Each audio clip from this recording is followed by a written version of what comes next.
shook 'em. Hit the road full contact, this is a man's sport. County of Kings, really the Kingsborough. You know Crown Heights, so you know that sound, right? Brooklyn Bridges, Z-Dub defended. The Brooklyn Block Party, claps and double digits. Got the Barclays clicking, the whole block is with it. Left a lot on the table, now we coming to get it. The shook one's gone, we too Brooklyn strong. Can't stop, won't stop from the Brooklyn block. B-R-O-O-K-L-Y-N, B-R-O-O-K-L-Y-N, B-R-O-O-K-L-Y-N, B-R-O-O-K-L-Y-N. Right, guys. The top podcast. Let us know. We giving the nicknames that work on the podcast. You already know. Just give me the ball, I'm fitting the score next. My J is all net, me and Jada just all next. Getting back on defense, hit him with strong flex. I'm official like a ref, trying not to get attacked.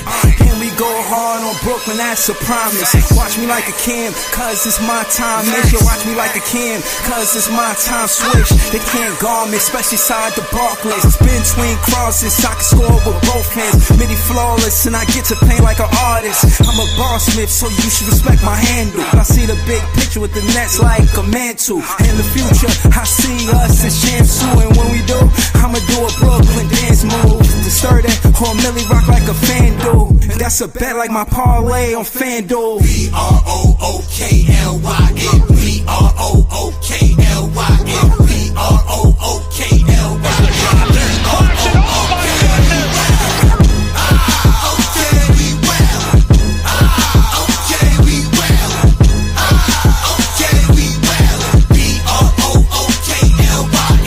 When you establish a culture, that's what you do every day. That creates one thing, that it's your identity. All right, that's how you. You already said your identity. Shout to Jordy Fernandez, Nets fans, the best fans. It's Big Fan Precy. This is JTV. We got Brooklyn Go Crazy in the chat. We got Love and Aries repping Brooklyn, BROOKLYN in the chat. We got Iceman in the chat. Fitness send the link to Iceman. But before I do, Jay, can you tell her how the hook came about? Can you tell Love and Aries how this hook came about, please? The hook just came up because I feel like Brooklyn needed a chant, but everybody they already had the Brooklyn, and I heard some other chants before, but I just wanted to put my own spin on it and make it different. You know what I mean? So, just made Brooklyn a little chant. I mean, I might have another one. You know what I mean? Don't worry. I mean, could be coming soon. But word, just got to do that sometimes for the borough. Yeah. No, again, thank you for that. You know what I'm saying? I told Jay that I wanted to get an intro song, and this is what he cooked up. And I had no idea that the hook was going to be that tough. You know what I mean? I think this hook is timeless. You know what I'm saying? I think that me and Jay, we probably link up, you know what I mean, get some footage, you know what I mean, try to get some live footage instead of still pictures. Make a better video, you know what I mean? I want to have a Nets fan day where we all link up, and you know what I'm saying, at Brooklyn Bridge Park. That's where they did practice in the park. Remember, Jay? Remember they did the practice in the park? Yeah, but they did it at 258 Park last year.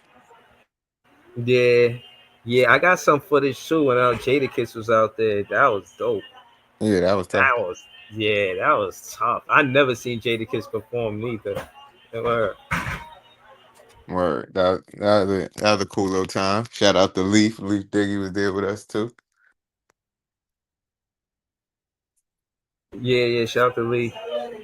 He got some good footage too. I'll be seeing it pop up on the feed. And I was like, yeah, it's good. He was like, yeah, they shout to and you was talking about the food over there. The food was good, right? Yeah, and it was free. That's what made it better. And that shit ain't cheap, because that bodega truck, chopped cheese and fries, cost like $20. I had asked for the rice and peas. I had some plantain. They had some chicken. I ate chicken that day. I ain't gonna lie to you. Did I eat chicken that day? Nah, I had put the chicken to the side. Yo, Jay, let me just have this conversation because I probably won't get a chance to have it any other time, bro. stop eating chicken is one of the toughest things I did in my life, bro. Like, seriously, bro. Like, and because everybody, you see that everybody for the most part do eat chicken. You know what I'm saying? But no problem, no hesitation. Dipping, just dipping wings in blue cheese, man, right in front of you. You know what I'm saying? No remorse, just relentless. I was just like, damn, man, this shit's crazy. And then just all of the reels when you just going through Facebook or Instagram, just see all of the different meals they got, and they got chicken part of the, you know what I mean? The plate, you know what I'm saying? And it's like, damn, man, you really gotta stay dedicated to not eating pork, not eating meat. You know what I'm saying? If you're gonna do it, this shit is not easy, bro. It's tough. And I know you say you went on that not eating meat, and I eat fish, so I don't know if that counts. I still eat fish, but I won't eat chicken, beef, turkey. I don't eat Yeah, that not eating chicken, that shit threw me for a minute. But it wasn't even just chicken. I had stopped eating meat, period, for a minute, and it was just hard to find options. And then one night I was hungry, so that went how it went. So what about just that after that saying, you know what, I'm gonna go back. Huh? You know what I mean? I know one's perfect. Why you ain't just go back after that? Because I just started eating more fruits and vegetables, period, and just like incorporate everything in moderation. Oh, okay. I see what you mean. You did. That makes sense. That makes sense. So you did, even though you didn't cut it out, your diet still changed for you to, you know what I mean, eat healthier. Right, I can right, right. word. But yeah, I had put it in there. But what I want to say, I I forgot what I was gonna say. But I'm gonna get to the title of the show. Cam Thomas potential with this year's draft pick. Now, if they add Malawat, like you said, Jay, they got a situation where they can do a pick and pop or a pick and roll. Malawat, Jordy Fernandez is going to show Malawat or let him have the freedom to shoot the three ball. That's a fact. The league will be in trouble if Malawat is and Cam Thomas a teammate. The Eastern Conference not looking that strong. Like no team can never come up. This is looking like a whole. The next season, teams could come up. I don't think we're gonna have a. I think we're gonna get more wins than we did last year if Cam Thomas stay healthy with whoever the rookies are. If we just keep our draft picks the way it is, excuse me, if we get those rookies and they play with Cam Thomas, the potential is gonna be high.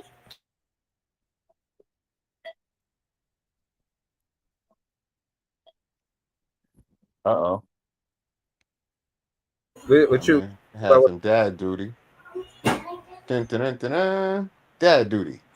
Yeah, facts. Yeah, This portion of the Big Fan Breezy Show has been brought to you by Dad Duty. facts. Facts. Sometimes you just got to do shit. It's true though. Unexpected. Right, right. Word. But that's I got to. But yeah, no. This the title of the show, man. Don't do it. Don't do me like that. Of What? course. And again, the Uh, they be making it sing. It's 9 minutes in, man. I'm not gonna make the whole stream about Cam Thomas, man. Stop it. I got more than one thing in the title. Don't do me like that, LM. LM. it Ice, why might you just be laughing? Ice, why you laughing with LM? it Ice, might why just you be the laughing with Cam LM? Thomas show, man. Welcome Don't to do the me Cam like that. Thomas show, man. Where it's OCT all the time.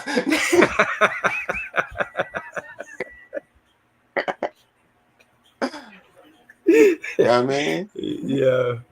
All right. So That's listen. basically what you tuning into when you watch the Nets. That's what's gonna be next season. You know what I mean? This That's is what's the gonna Cam be next Thomas season. show where it's OCT all the time. You know what I mean? Yo, cray. Oh snap. Yeah, I'm telling you, man, Jay might be the funniest dude on YouTube, man. But yo, Ray LM, Ice, I ain't really mad at y'all for laughing. I was laughing too, but the potential with and love y'all love to say the upside with these rookies next to Cam Thomas. If you again have emphasis on the Malawat because he can do the pick and roll and the pick and pop. That's instant offense. You can't double Cam Thomas above the 3-point line. So that means we eventually gonna get below the 3-point line. That's when he shine because he got the mid range. He's a mid ranger. When you look at what he does in his bio, he plays basketball. He's a mid ranger. He's a mid ranger. If he could get to the mid range, that means Malawak could get to the rim.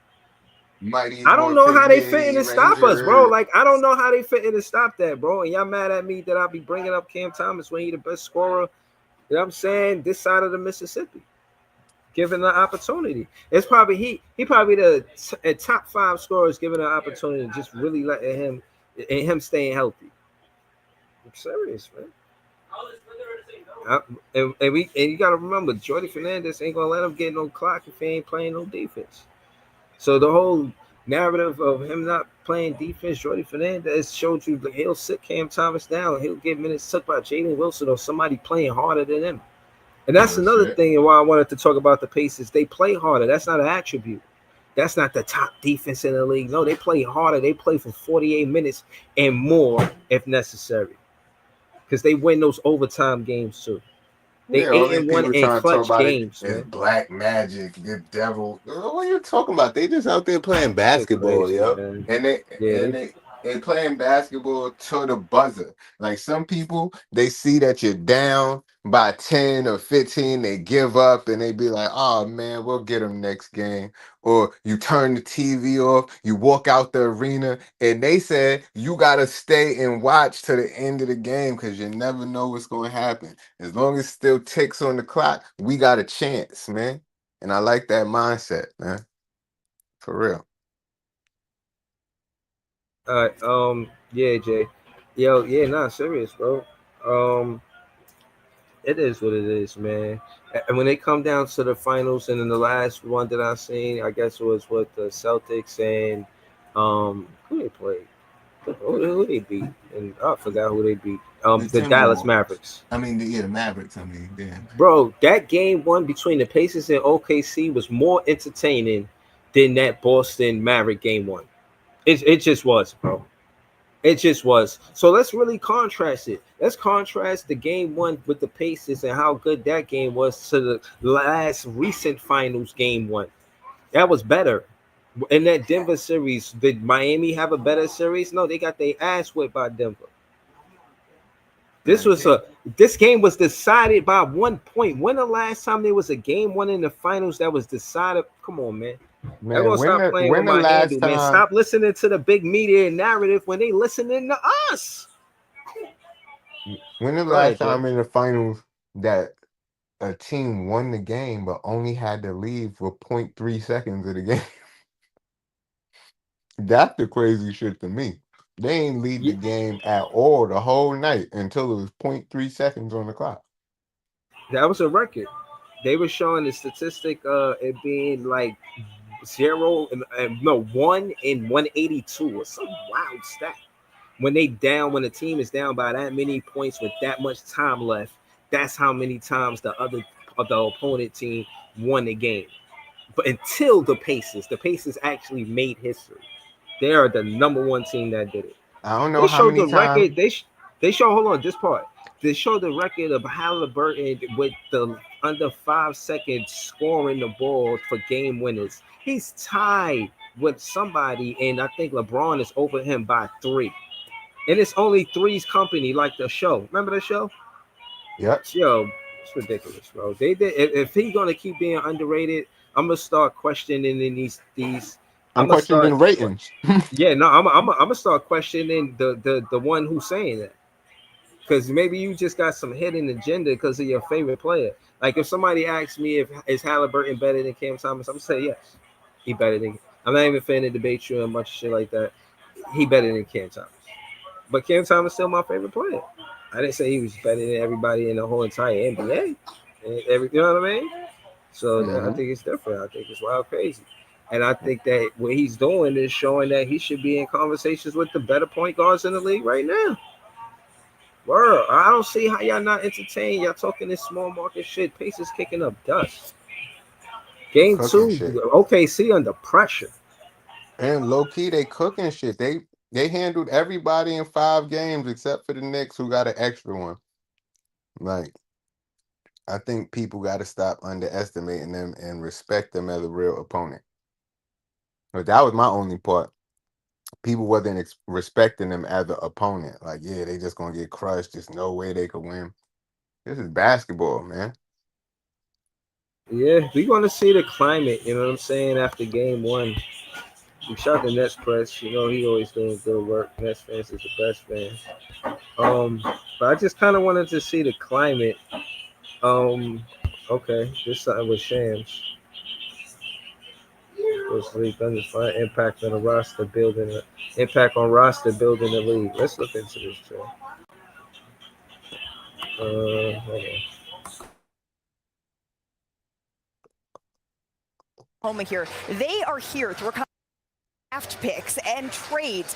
What is for more on how these two teams have made it to this place? Let's welcome in our senior NBA insider, Shams Charania, because Shams, both the Pacers and Oklahoma here, they are here through a combination of draft picks and trades. What is it about these two teams that signifies something larger for the future of the NBA?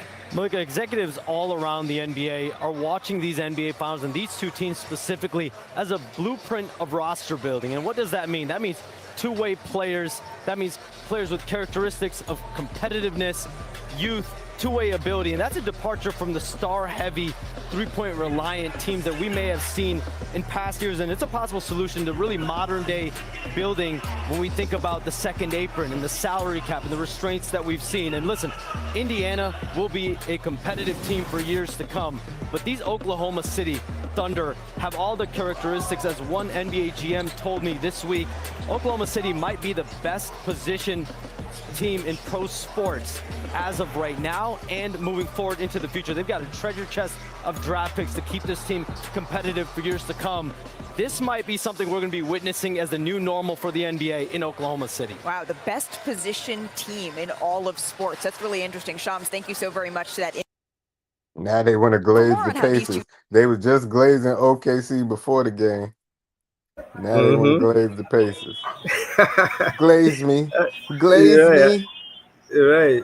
So again, I said this, and we could both speak to it. What I like about the underdog is, I think from Brooklyn, we always been the underdog, even to the whole extent that, you know what I'm saying. And again, this is the reason why I like the Pacers. They the underdog, and again, the underdog to me is kind of like the ABA teams. You really see they ain't show us no love, but the Pacers and the Denver Nuggets, they got more love than the Nets ever got. You know what I'm saying? And also, you know, the Spurs definitely got more love. You know what I mean? So, you know, I'll be feeling the way.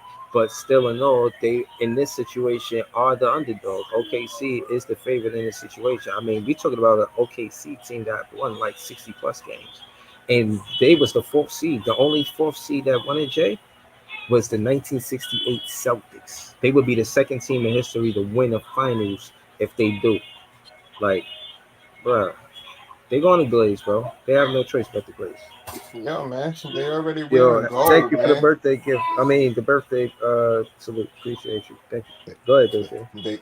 They wearing gold, man. So it goes with their uniforms. You know what I mean? Yeah, what you think about what LM said? He said Nembhard gonna be one of the ones with development. He definitely could be. He's showing that he's ready for the moment. I seen a nice little. He cooked Shea a couple times last night, and one of them ones for the end for the game, like one of them big 3-pointers at the end of the game. Took Shea off the dribble, step back 3 with confidence. Facts. And then his defense is underrated because that last game he had Brunson on smash.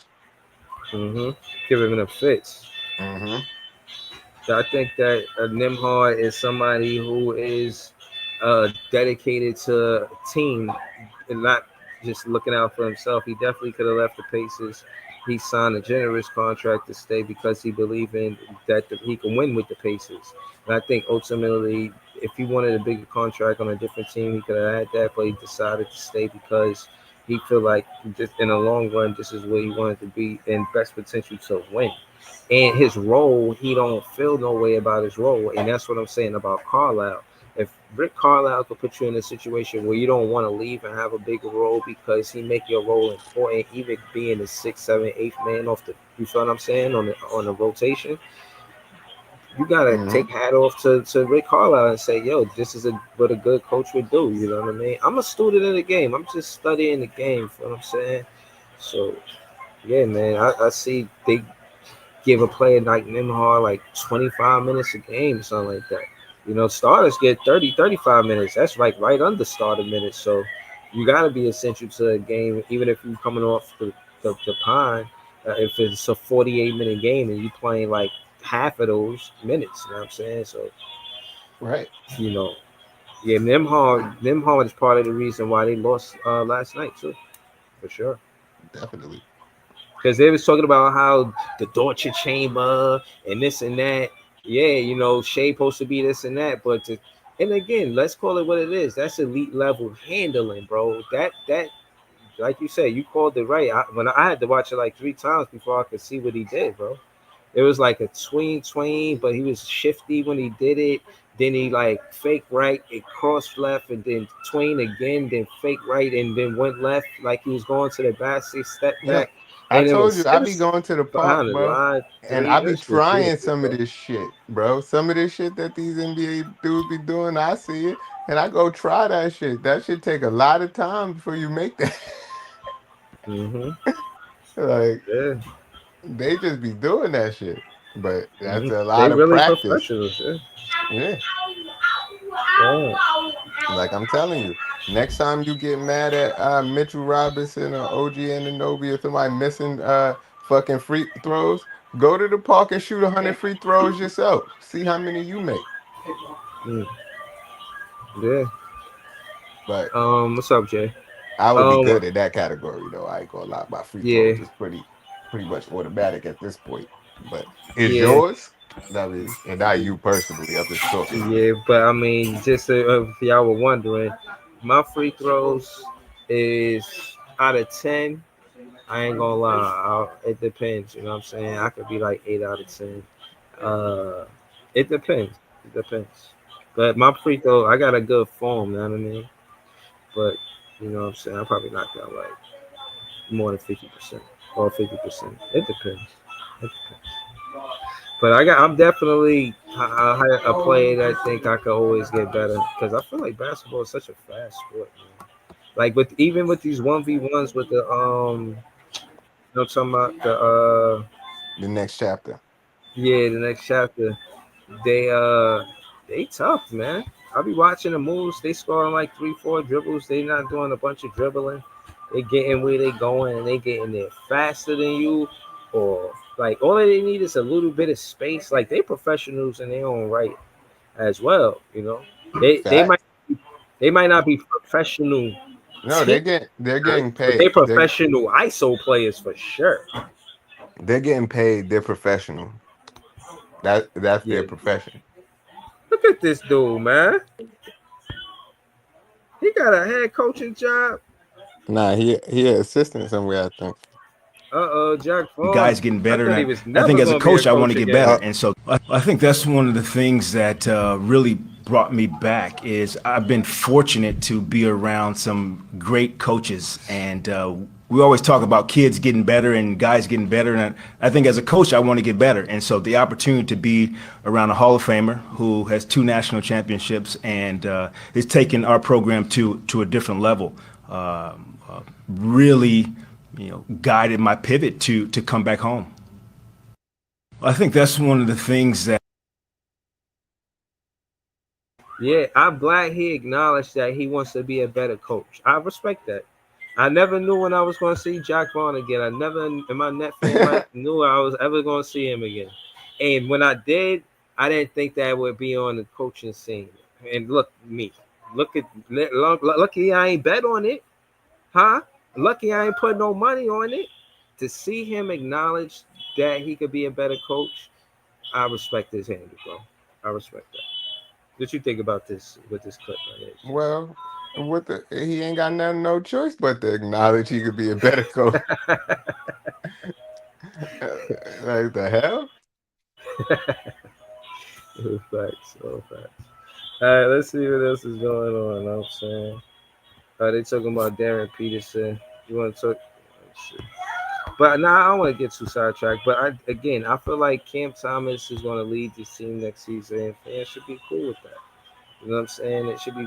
You understand that Cam Thomas is going to, you know what I mean, basically be the number one scorer on the team. Whoever it is that is next to Cam Thomas, as fans should feel confident that he played next to Kyrie Irving, KD, and he played next to Ed Sumner. You know what I'm saying? He could play next to any teammate and get busy. He's never been halted production-wise being next to any teammate on the Brooklyn Nets. And the same is going to be for these drafted players as we get on the team. This is coming. Shit, what is it about today? The 6th? Let's do the math. That's 19 days right there, man. 19 more days. Cam Thomas make his teammates look good, man. Facts. I ain't never knew who Ed Sumner was till he got to the Brooklyn Nets. And he was hooping. I was saying we should have kept Ed Sumner. Maybe Cam Thomas is racing, making his teammates better. Did y'all ever think about that? You see what I'm saying? He out here making his teammates better. DDJ too. I would have liked to keep him. Yeah, I don't know if he's still in the league. Look at this shit, man. He was on Philly, I think. You believe this shit right here? What's that? Yeah, he was on Philly. This is Giannis. Is the Knicks supposed to go after Giannis? You believe they're gonna do it? Yeah, they got to, and they're going to have to trade a whole bunch of shit to get him. It's just going to be him and Brunson left on the team. They're going to be playing 2-on-2s. Yeah. When you say a whole bunch, what you mean? Cat, Mikal, Josh Hart. Yo, if they trade Josh Hart for Giannis, that's cold-blooded. Right. That's. I don't know if they will ever do that shit. I won't say that. I ain't gonna take it there.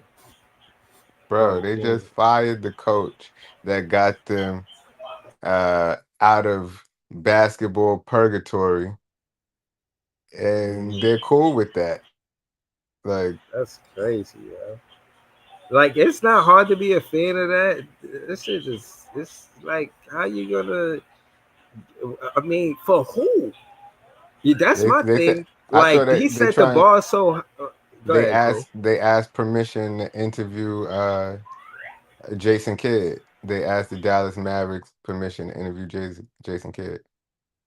They are crazy, bro. And you know that come from Brunson. They got a relationship, Jason Kidd and Brunson. Jason Kidd told Brunson, "I'm gonna get you paid," and he did get him paid. Part of Brunson being here has a lot to do with Jason Kidd behind the scenes feeling like he could lead his own team. He don't need to be a number 2 next to Luka Doncic. And look what happened. Look what Luka had. Look what Brunson had. Now I'm saying that to say it's interesting, but I don't think it's gonna work. But I see who's calling the shots there. The more egregious part is, I think it's gonna make them worse. What, getting Kidd on the team as a head coach? Just firing the coach that they had. Yeah, the basketball karma about it? Just they had something that was fake working, so why would you deviate from the program? And once you do that, you fucking up the chemistry. I think it's disrespectful, man. I don't see the loyalty in the move. And again, I'm not saying I was a fan of Tibbs, but damn, 4 out of 5 seasons he get you to the playoffs and got you to the Eastern Conference Finals, and not to mention that Cat looked the worst. Like, damn, he was on the Wolves and then work with you on the Wolves, and now he on a different team and then work with you there, and now he going. All right, got you fired on 2 different teams. Yeah, that's just seem weird, man. And then Giannis gonna come in. #1. Giannis gonna bring his brother. So his brother gonna take somebody's spot. Who spot he gonna take? The Nassus, he gonna take PJ The Tucker's spot. Nassus, yeah. You gonna take Josh Hart's spot? No, PJ Tucker. Oh, PJ Tucker, yeah. I heard PJ Tucker retired. I don't know Shout how out to true it him, is. know what I mean?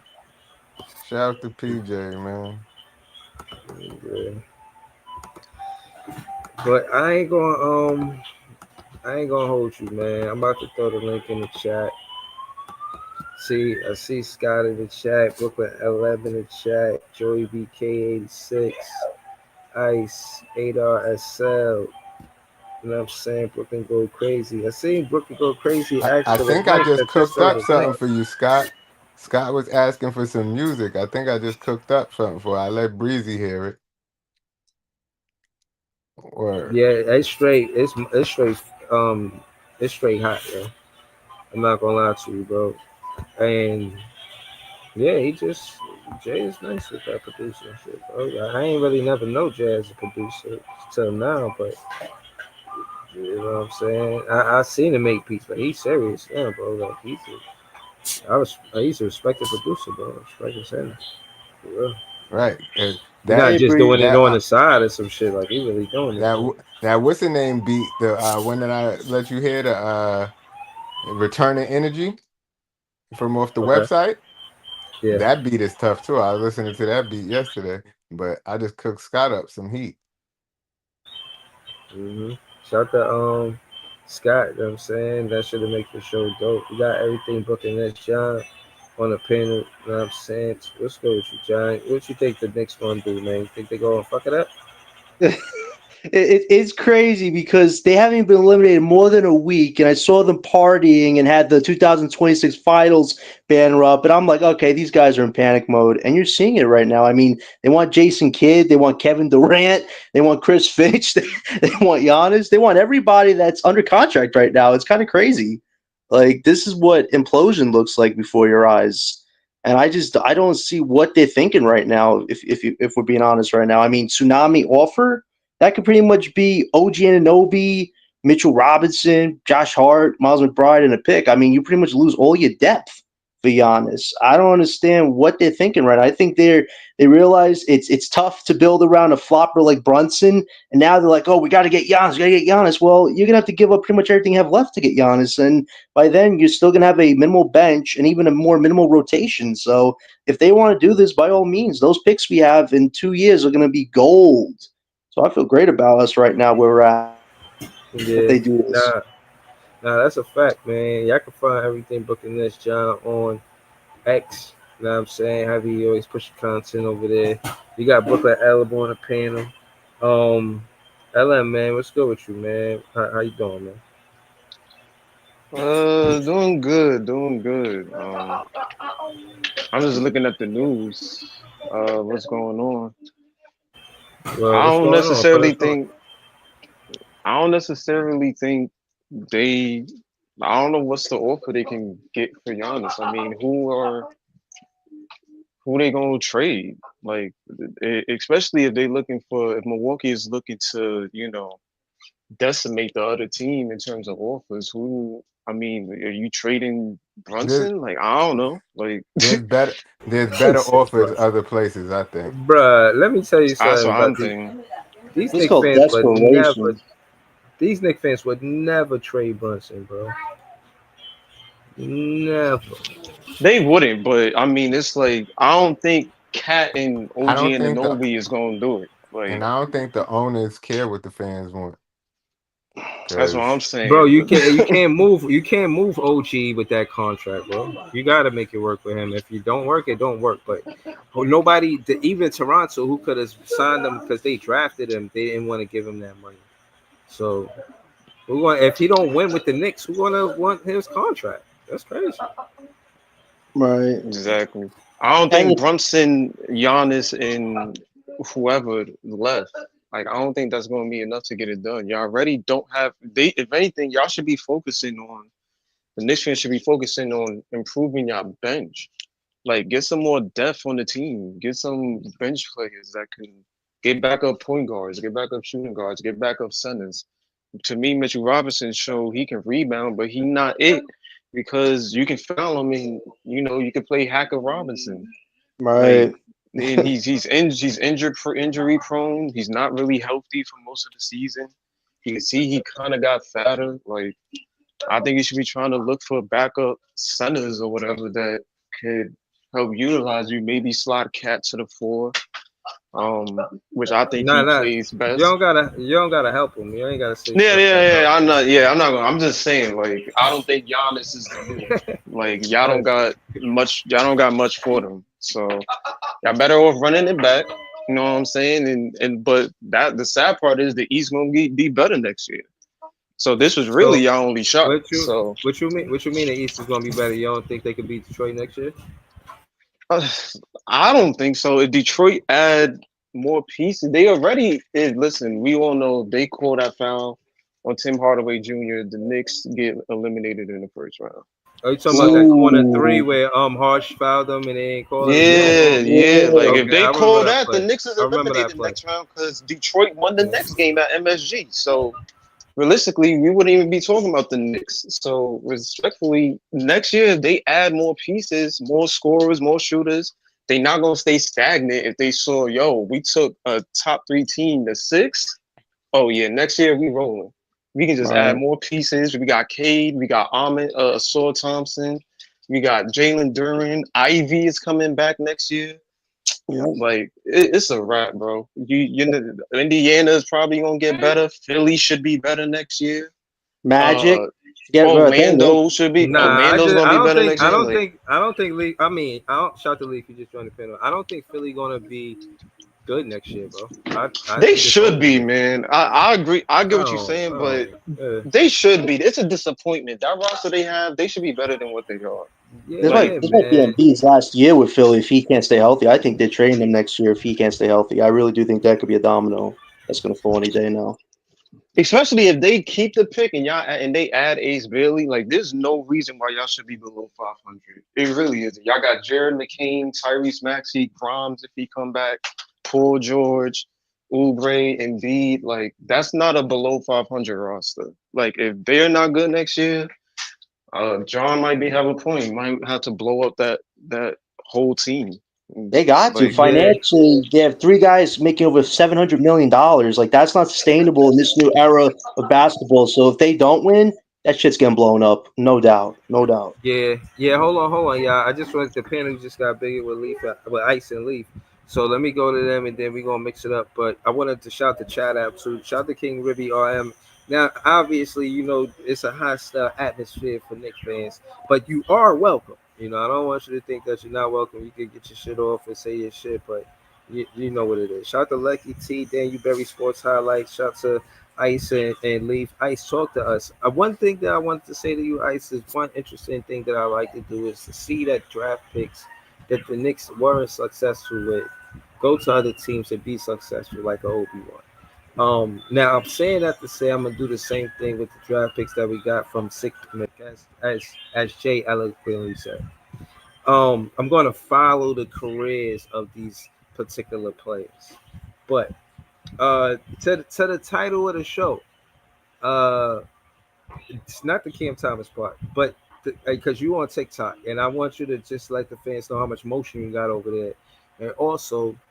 My question to you is: when the last time we had such a finals game 1 decided by 1 point in a game winning situation? You see, are you not entertained? Like, I'm just saying, I'm entertained. Like, are you entertained? Like, that's the conversation. All right, first on TikTok, I got a lot of motion. I just surpassed 900 followers. I'm on my way. Damn, you just was at like 600 the other day. Talk to him. And now I think I'm like at 930, 936 or something like that. You know what I mean? Every time I go live, I end up with like 15 followers every time. So it's popping over there for me. Y'all gotta swing through. You know what I'm saying? There's a lot of fans. I'm getting a lot of fans over there. People that know how to talk hoops. Sometimes there's just folks that want to pull up on a panel, but a lot of folks from different teams pull up and talk hoop. You know what I mean? But as Yeah. far as the finals, yeah, you gotta be entertained. You know what I mean? Two loaded teams. You know what I mean? Limited superstars, but you know what I mean? The teams are loaded and talented and coached. You know what I'm saying? Something that you hope to Right. get for your organization. You know what I mean? Yeah. So what about the whole element of two teams that never won an NBA championship competing for one? That part. Yeah, that's new. That's how it should have been. You know what I mean? Instead of having all these loaded teams where, you know what I'm saying, the bottom teams are struggling, even the middle teams be struggling, you know what I'm saying, against your usual Lakers, you know what I'm saying? Your usual teams. I mean, when you have a superstar that you like Jordan or LeBron, you will love to see them all the time just win. But you know what I mean? If you're not a fan of them, like basketball get boring. You know what I mean? Yeah, no, absolutely. I'm about to pull up to further my point. I'm about to pull up the championships and show you how lopsided it is. It's like 17 apiece or something like that between the Lakers and the Celtics, and then there's a big drop off. Like nobody got double digits besides those two teams. That's why I call them NBA East and West, right? And that being said, I like more parity. This is the 2020 to 2020 to 2030. It's the most parity it's been ever. And I like the direction that it's going, especially if they're gonna keep asking fans to buy into an expansion team. You want us to buy into expansion team? Let's see the teams that's already in the league win a championship, or at least get a chance because you know what I'm saying. They got the draft capital to build around it, or maybe even the free agents or whatnot. But just in your own words, Ice man, what's going on with you, man? And I know you said that Cam Thomas, getting the draft picks is not building around Cam Thomas, but just them. And what the Brooklyn Nets are doing with those draft picks, let's say they just got Cam Thomas, I don't know, and not in a leadership role. In your opinion, you know what I'm saying? What do they are they trying to pay a guard with a big man to run or be part of the office, essential to the office? Or and again, to your point about the G League, do you think they trying to get that 8th pick and put him in the G League, or he should be starting? That's my question. Should he be No. starting, or should he go to the G League? Whoever they get as the 8th pick will most likely be starting. The 8th pick, I don't think it's going to the G League. But I'm not sure what they're trying to do is what I'm trying to figure out, right? Because I've seen the interest in seniors. I've seen the interest in Nick Clifford, who is as a center. I've seen Nick Clifford interest. He's a wing player that's ready right now, who's nice. Like I said, if Nick Clifford was here, I guarantee my guy Tyrese Martin is off this team. Like he's better than Tyrese Martin right now. You know what I mean? So they looking. It's looking like they want quality, high level, skilled players because Nick Clifford could do everything: defense, rebound, shoot the three, off the dribble, create for himself, pass the ball. Like he's a complete player. You know what I'm saying? And I think that's what they're looking for: more complete players. Taking minutes from. Hold on, so let me ask you: he taking minutes from Jalen Wilson? Most likely he would. He's better. He's better than Jay Will. He's better than Tyrese Martin. He's better than Jay Will, for sure. Okay. So what about Tucson? He taking minutes from Tucson? Tucson is at the power forward, so probably not. Probably not. I mean, Zaire Williams. You think he shared clock with him? Yeah. They share some time because if Zaire is ever at the 3, Neek can play the 3 as well. He can play the 2 as well. So you know what I mean? Yeah. Nah, that's what's up. But yeah, just your own thoughts without me saying what I think you feel or whatnot. Cam Thomas potential next year. What you think happens with him? A healthy Cam Thomas? I think he hoop. I think he ball out. He has a lot to prove still. You know what I mean? As far as not scoring, everything other than scoring, Cam has to prove, and it has to be. You know what I'm saying? He has to play games. He has to play a long period of time without getting hurt to showcase his whole his whole game, because that's what everybody's looking for, and we seen glimpses of it. We seen what he can do, how he got better already, but no one has really seen his full game on display. And in order for him to get like the contract I know he wants, you know what I'm saying, he's got to display that. Nah, all facts. Anything you wanted to say about anything else before we go to Lee? Nah, you know what I'm saying? I'll pass the rock. Lee, what's good with you, Lee? Ain't shit, bro. I actually just got in the crib. Finals got game 1, man. You think? I mean, Pacers got game 1. You think they can get game 2? No, I don't. Pacers are trash. They'll never be able to win anything. They're from fucking Indiana. All they known for is cheese and fucking milk and shit. This is the NBA Finals. What are you talking about?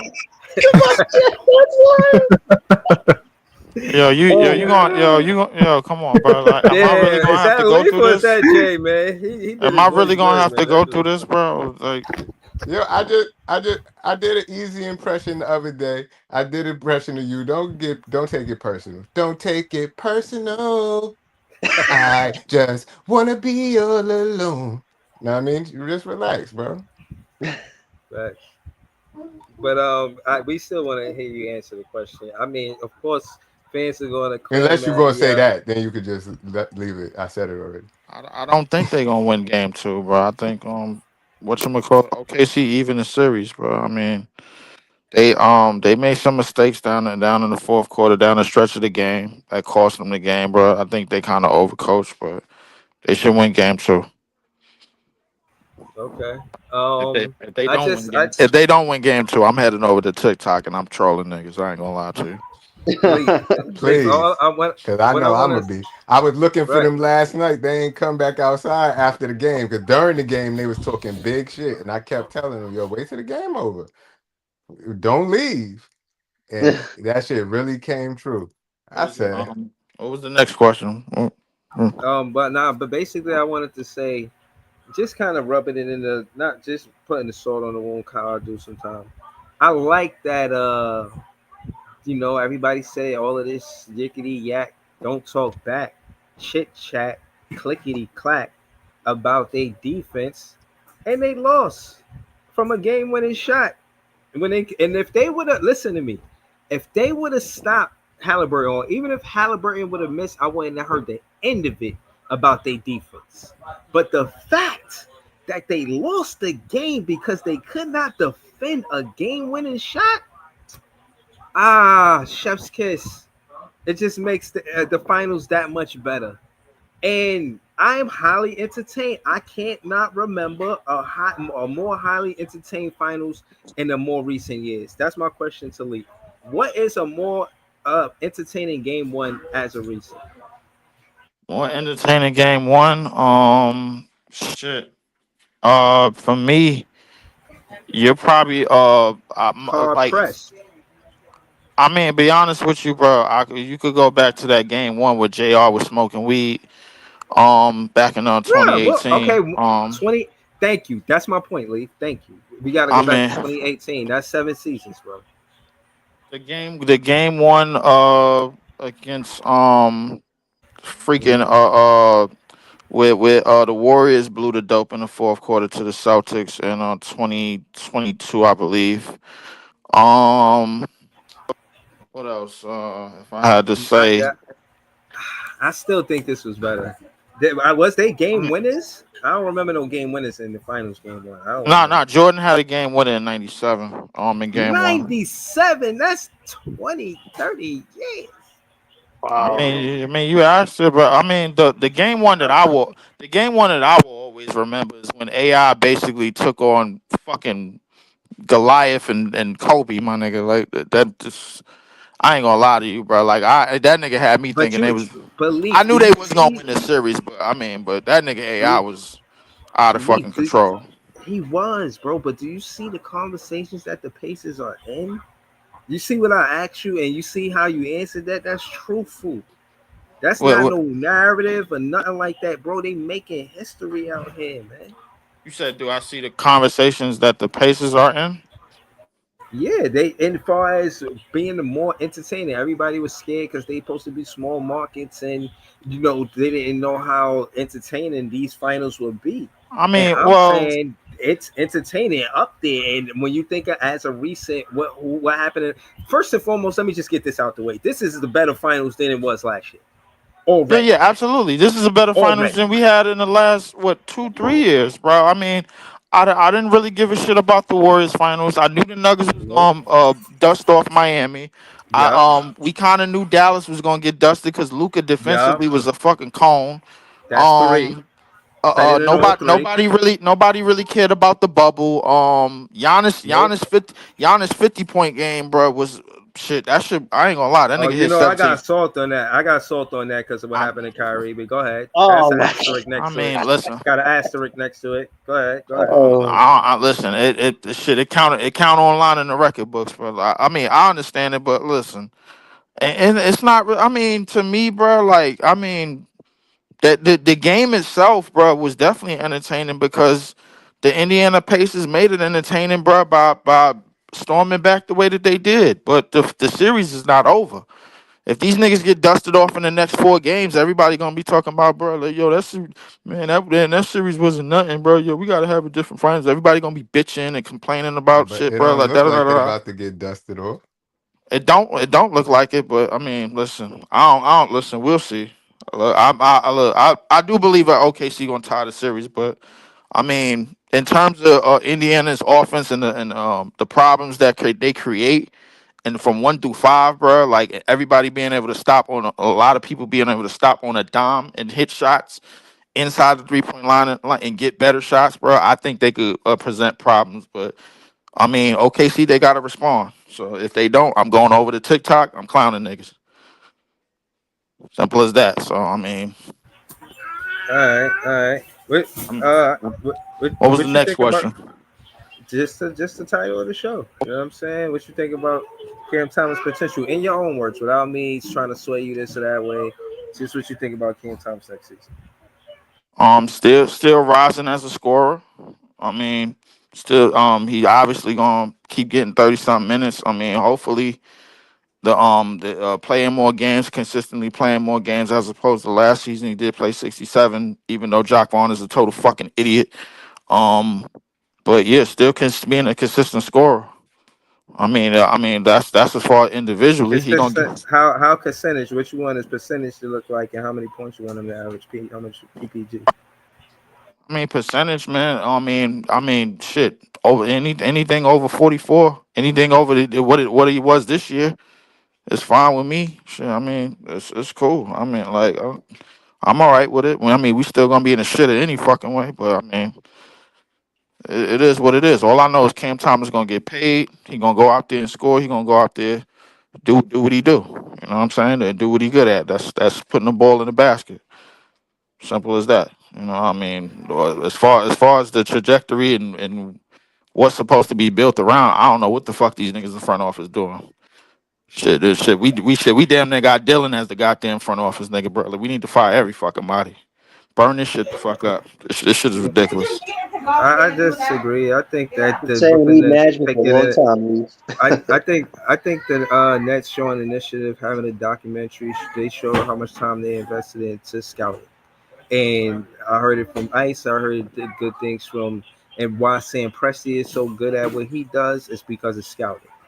I think the Brooklyn Nets are very aware how imperative this draft is, and they taking every measure to make sure it go right.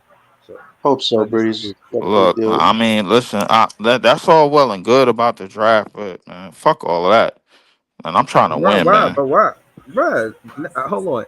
The teams that's winning right now, they had a process too. OKC didn't just get there. The Pacers didn't just get there. They didn't just get get free agents and just got there. You see what OKC did? They No, lost no, in and then they came back and they were added some pieces, but they kept their core. That's the common thing that's happening. The teams that won it, they kept their core and they added pieces. The Pacers knew they was good, but they didn't know how good. But they took the risk in a late trade getting the Siakam. That acquisition took them over the top. I mean, when you get an acquisition like that and he You know what I'm saying? For the most part, is the finals, the Eastern Conference Finals MVP, bruh. Like that's a great trade right there, bro. It is. Yeah, it is. I mean, they It's got the it's better than the OG trade. It's better than the OG trade to the Knicks. It's better than the Milwaukee Buck trade, Dame to the Bucks. It's better. It's probably one of the best trade. It's better than the Luka trade to the Lakers. Like what? It's better. If I It's could, better than. It's better than if the I AD if I trade could, to yeah, the Dallas if I could Mavericks. put. If I could put the listen, we put as much sauce on it as we want, bro. It is a great trade, and then it boosted Indiana. That was basically their final piece to the puzzle. You know, trading for for a veteran power forward, bro. Like he won Eastern Conference MVP. He could create, bro. Like he could do a lot of things. He already been a champion with the Raptors. And you add that to a team that's already an offensive machine, with everybody being able to space the floor, being able to get quality shots, everybody sharing the basketball. You got combined scoring. You got 6 players in double figures on any given night, and you got a good recipe.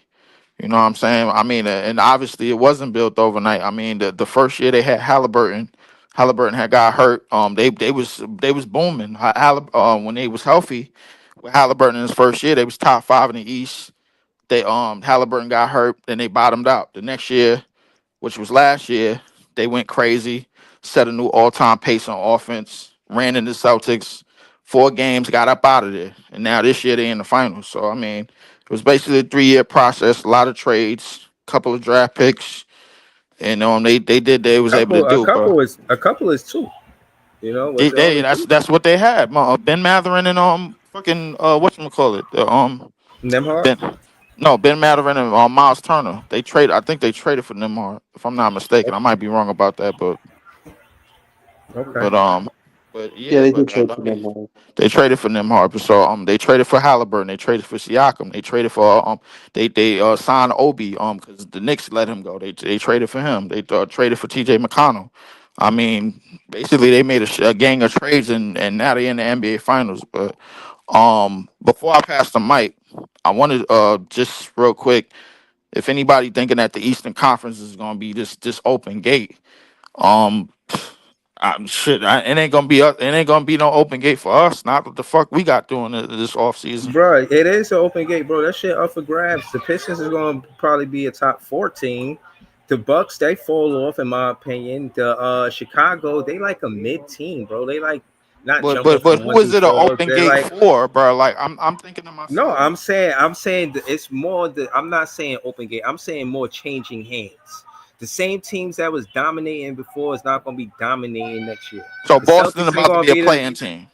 I don't Yeah, think they're the number 1 exactly. seed. That's what I don't think they're the number 1 seed. I don't think they're number 2 seed. If they're not coming back with Jaylen Brown or Jason Tatum, if both of them got season-ending injuries, no, I don't believe they're going to be the number 1 or 2 seed. I think it's a change in the hands. I think the Cavs still going to have a good 1 through 4 type team. The Knicks going, you know what I'm saying? They fringe 3-4. You know what I mean? They got to do something about that head coaching situation.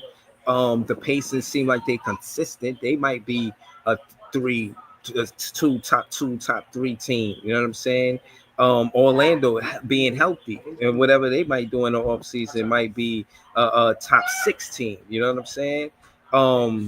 But Atlanta, I don't see them being. I think they probably I feel like we dancing around it, bro. Who's the number 1 team in the East next year? Probably the Cavs. Cavs and Pacers, I think. Yeah, probably the Cavs. Cavs Record wise, with probably the Cavs and the Pacers. I got the Cavs and the Pacers. I don't got the Bucks. I got the Knicks like 3. I got, you know what I'm saying? I got them like 3 or 4. You know what I mean? But I don't got them.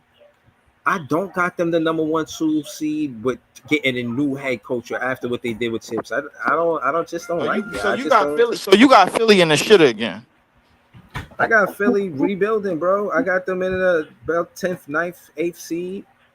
Yeah, they're not going to play well. That's gonna be a collapse. That low? So you got Boston. You got Boston with the Jason Tatum injury, because we all know that Achilles injury gonna take a year. You got him. You got the Boston Celtics basically dumping down to the play-in. Yeah, 7 or they 10 gonna seed. I be. would say 7 If or they 8 dump down to the yeah. play-in, bro, I guarantee you they get a top 3 pick. Bro, I'm not. But That could maybe be the that's their script. That could be a strategy, script, bro. Lee. But that's That what could I'm be a saying. script, Maybe Lee. that's their strategy. You know what I mean? Maybe that's what they're trying to do. You feel what I mean? But case in point is next season it's gonna be a different teams that was the best last season ain't gonna be necessarily the same next season. You feel So what I mean? Jalen Brown definitely gonna be the number one option. And don't Jalen forget Brown, about the Raptors. Jalen Brown. I don't be honest with you. I don't see Jalen Brown on that team in another 2 years. I'll be honest Don't with forget you. about the Raptors either, guys. They made a lot of smart moves during their rebuild, and they have a whole bunch of assets to work with. The Raptors could be a wild card team. That's Nobody's another. They expecting should too be much. good next year. They probably won't, but that's another team that should be good next year. Right. They have They contracts just and gotta everything. put it together. I like Atlanta better than I like them, bro. Like, I mean, I ain't gonna lie to you. Are they Chicago, keeping Trey Young though? My question is, are they keeping Young? Because he's due for a $60 million salary extension. Are they going to pay him that much?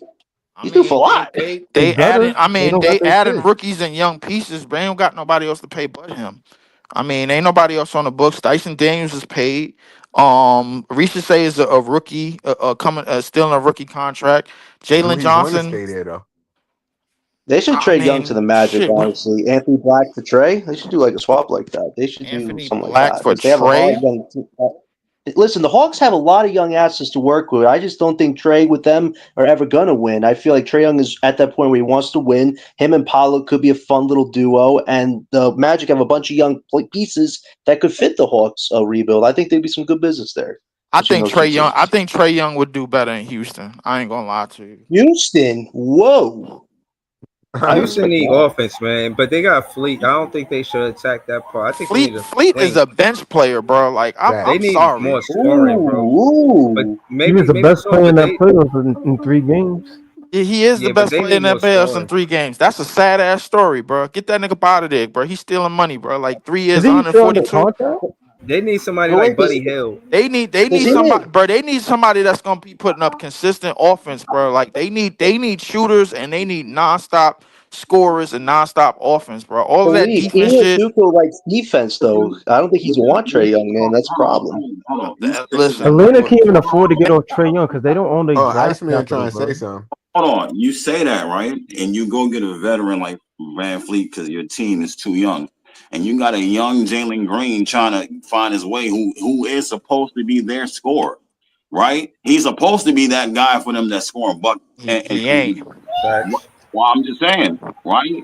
You call out Van Fleet and say that's sad, but when you got Jalen Green supposed to be your up and coming talent, which he is, he's just not there yet. I'm saying that becomes a situation where are we rushing Jalen Green and then he go to another team and somebody else take care of him and he end up being what he's supposed to be. But maybe I mean, what if he? that Hold on, could happen. hold on. Let me ask this: should we entertain him going to the Suns? Jalen Green having his own team, trying to see what he could do with the Suns in the Got draft. his own team right now. He just need to play better. Cause but they need somebody like Booker. They need an offensive weapon. You know what I'm saying? They need somebody like Houston need Booker. I think that's what needs to happen. I wouldn't mind them having D Book, bro. But if you send Jalen Green to the Suns, bro, the next 3 years, his career is basically going to die out. It's going to be another 23-year-old nigga, bro. Like they basically on a team that way he could just put up numbers and the team ain't going nowhere, bro. Like, and then now you got D Book and you telling him, yo, we need to win and we need to win now. We just won 50-something games in the West. We was one of the youngest teams. We still got young defensive pieces around you. We could put shot blockers. We got everything defensively we need around you, but we need you to be the guy. He couldn't be the head honcho in Phoenix, my nigga. He had to get a motherfucking monkey boost, man, from Chris Paul just to get in the playoffs. Bro, he Chris had to get a Paul is monkey nice, boost bro. from Kevin Durant. Wait, whoa, what you mean? Why you saying like Chris Paul? Bro, point guards, I don't know how essentially. I'm not. Nah. Listen, look. He made every team he was on better. Yes, he did, bro. Like, and personally, I don't. Listen, I'm not. The thing is, it's more of an indictment against Devin Booker as a number one. You bringing him to Houston, bro, to be like, yo, I need you to be the guy. I need you to be the nigga. Listen, this shit is gonna run. Listen how you run. If you don't produce on offense, we're gonna get the same results that we get when Jalen Green didn't produce on offense. Shit. You know what I'm saying? But So like, Booker has shown that he does. I think he's more consistent offensive player than Jalen Green by I think far. he's more consistent when he's playing off of somebody, a la Chris Paul, a la KD. What do you think Devin Booker's trade value is, though? Like, his value really has kind of fallen off a bit since, the finals appearance. Like, he's offensively all right, which is perfect he's because lost that a means lot of Houston value. could probably pick him up, bro. His trade value is at the right piece where Houston doesn't have to give up much of their current assets. They'll have to give up maybe like a few because they still got to trade Kevin Durant if Devin Booker go. So would you do vice like versa. so would you do like Jalen Green, Jabari Smith, and picks for Booker? It's possible. I mean, if I'm Houston, bro, like I mean, Jabari Why Smith. can't they just stay where they're at and win?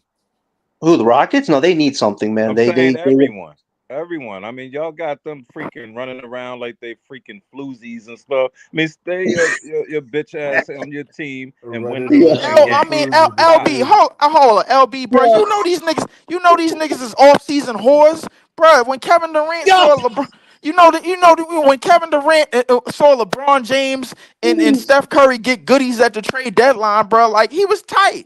He was definitely butthurt, bro. Like the problem is them old niggas is still in the way, bro. Like, and these young niggas is trying to make names for themselves and flourish. But you know what? Where KD is at now, I don't care if he goes to the Knicks. I don't care wherever he goes. Even if he were to get a chip, he still ain't catching no freaking great legacy. So he needs to get that up. If he goes to the Knicks, the Knicks ain't win if Gig and Kevin Durant. Listen, let me be honest with you. Like, KD, Brunson, Towns trio, they're gonna get mopped the floor. Wherever KD goes, bro, like his career is over.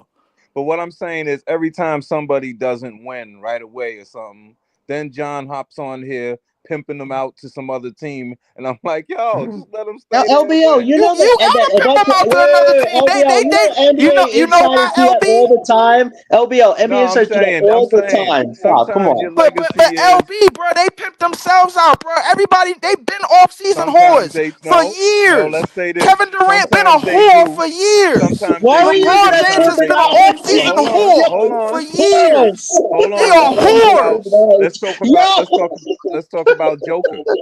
Joker never said he was going nowhere. As soon as they lose, everybody's like, oh, they better hurry up and do something with Joker. Maybe he's fine with winning his chip, winning MVPs. How do you know that, LBO? How do you know that? Like, that's the same thing with Giannis. Does Giannis really want to stay with a team that has Kyle Kuzma as his best option and let his rest responders dissipate? I don't know that. I don't know that. But sometimes when you're talking about, sometimes you say stuff like, oh, they want to win. I'm like, just because they're elite and they want to win, that don't mean the guys that are siding up next to them, they want to win too. OG wants to win just as much as anyone else. But LB, the thing that I draw the line with is this: when you are Giannis and when you are Giannis and Joker, what you done for your respective team, you free to go as you please because these front offices ain't accustomed to winning championships any damn way. They cool with one. You want to win another one, and they don't. They want to save money. That's why they didn't pay the niggas that helped them win a championship in the first place. That's why they let Bruce Brown go, and they only had to pay him $40 million because they was gonna be over the first apron. These teams don't even want to go over the first apron after winning one championship. I'm saying, you saw what Boston just did. But I'm saying the way you saying it, it's like you acting like everybody's like Bill Russell or something. I'm saying, what's the name? Tim Duncan played 18, 19 years. He only won. That was a different time. So but now it's a different time because not only are the players different, but so are the fans. Because y'all are the ones up there boosting them. Oh, because they created this.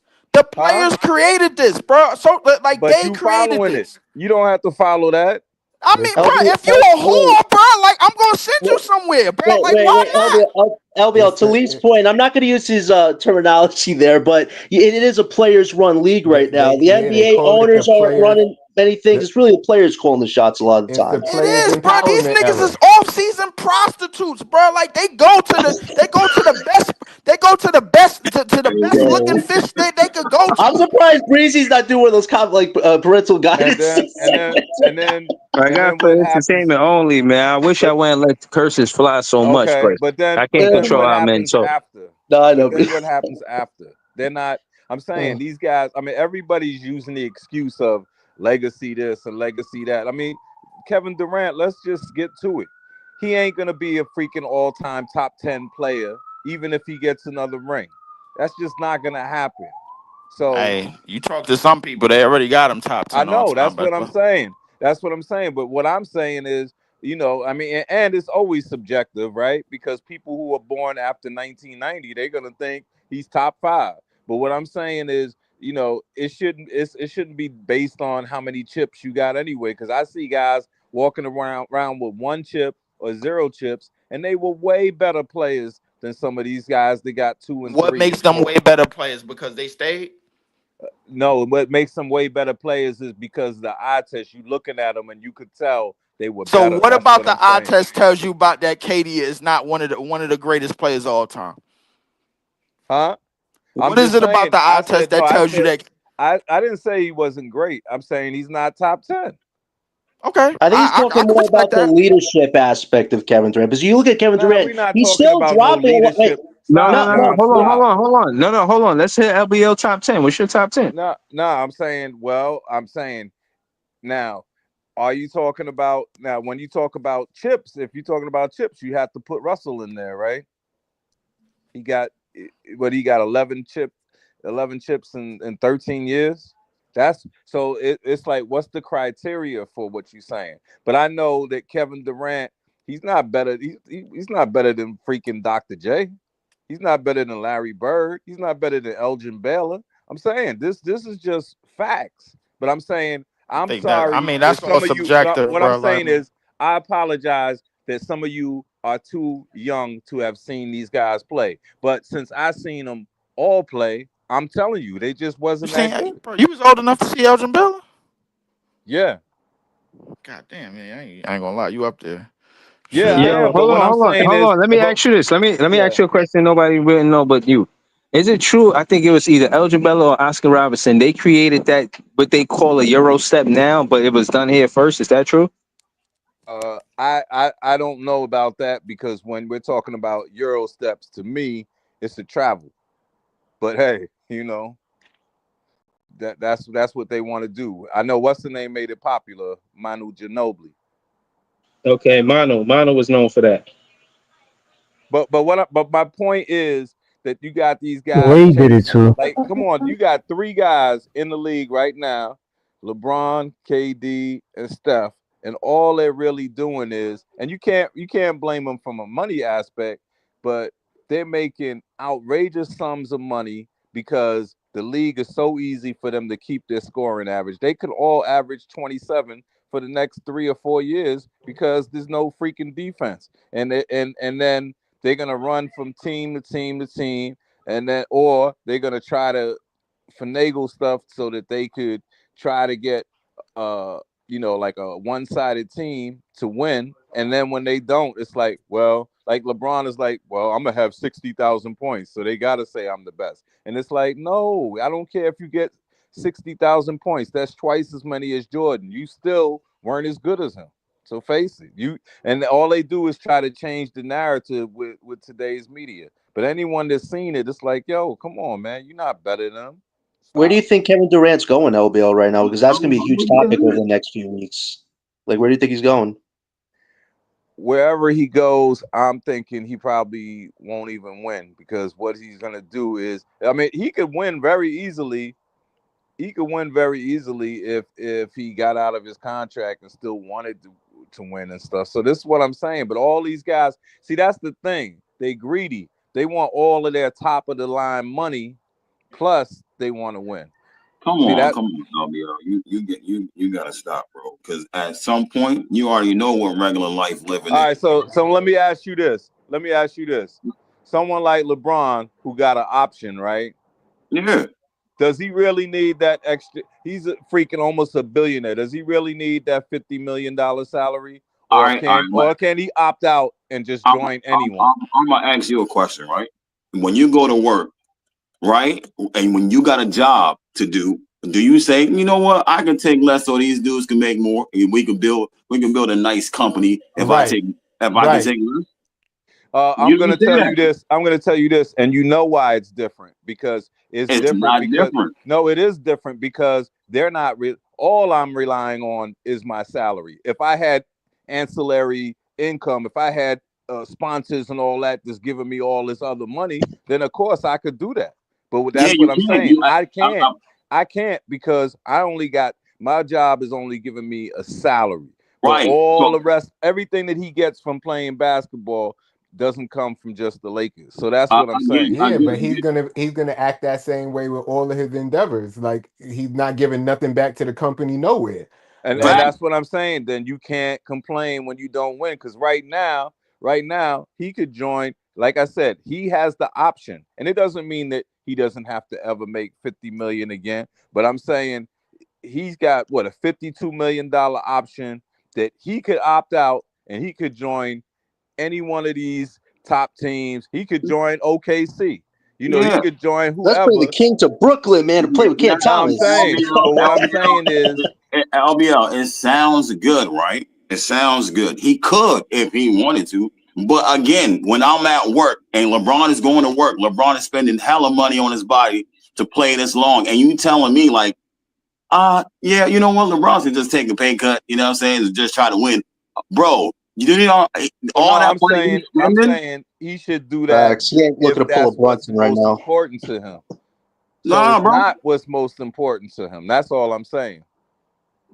It's not No, what is most what's important is the two things, bro. I'm putting money into my body so I can stay healthy and play. No one has ever done this. I'm out here doing it.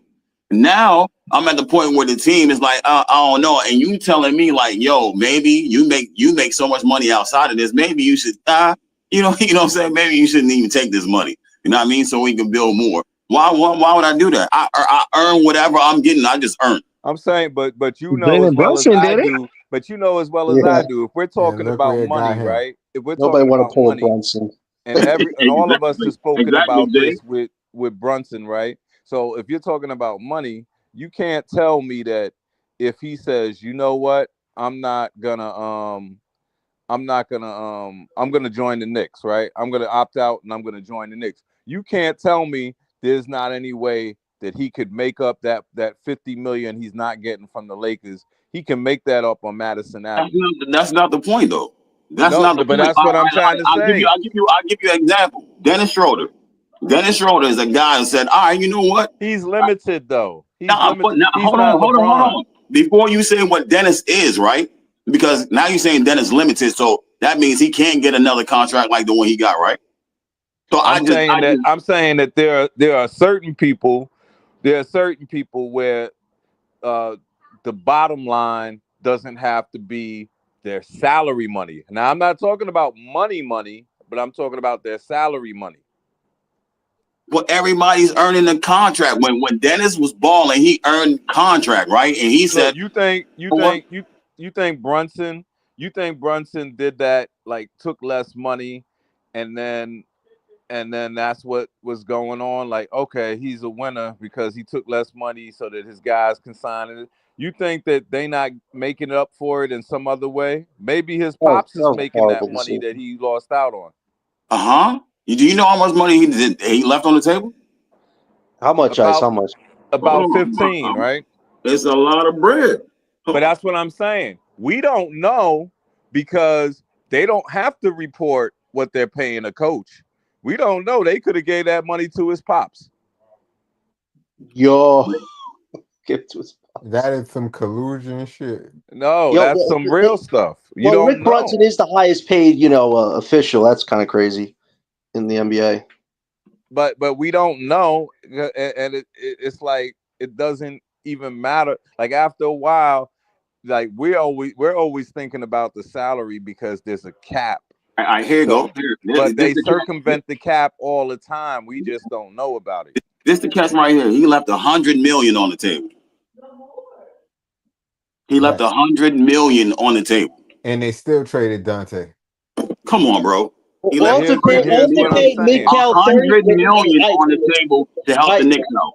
No, Ice, all to pay Mid-Cal a $39 million salary. That was one of the most stupid decisions you could ever make with money in life, man. That guy, come on, Brunson.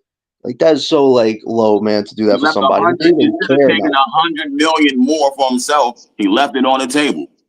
You know what I mean? What they really fucked up is they paying OG 4 years 200. That's what they really fucked up. Yo, Yeah, facts, he ain't leave a I'm gonna dollar on the say table.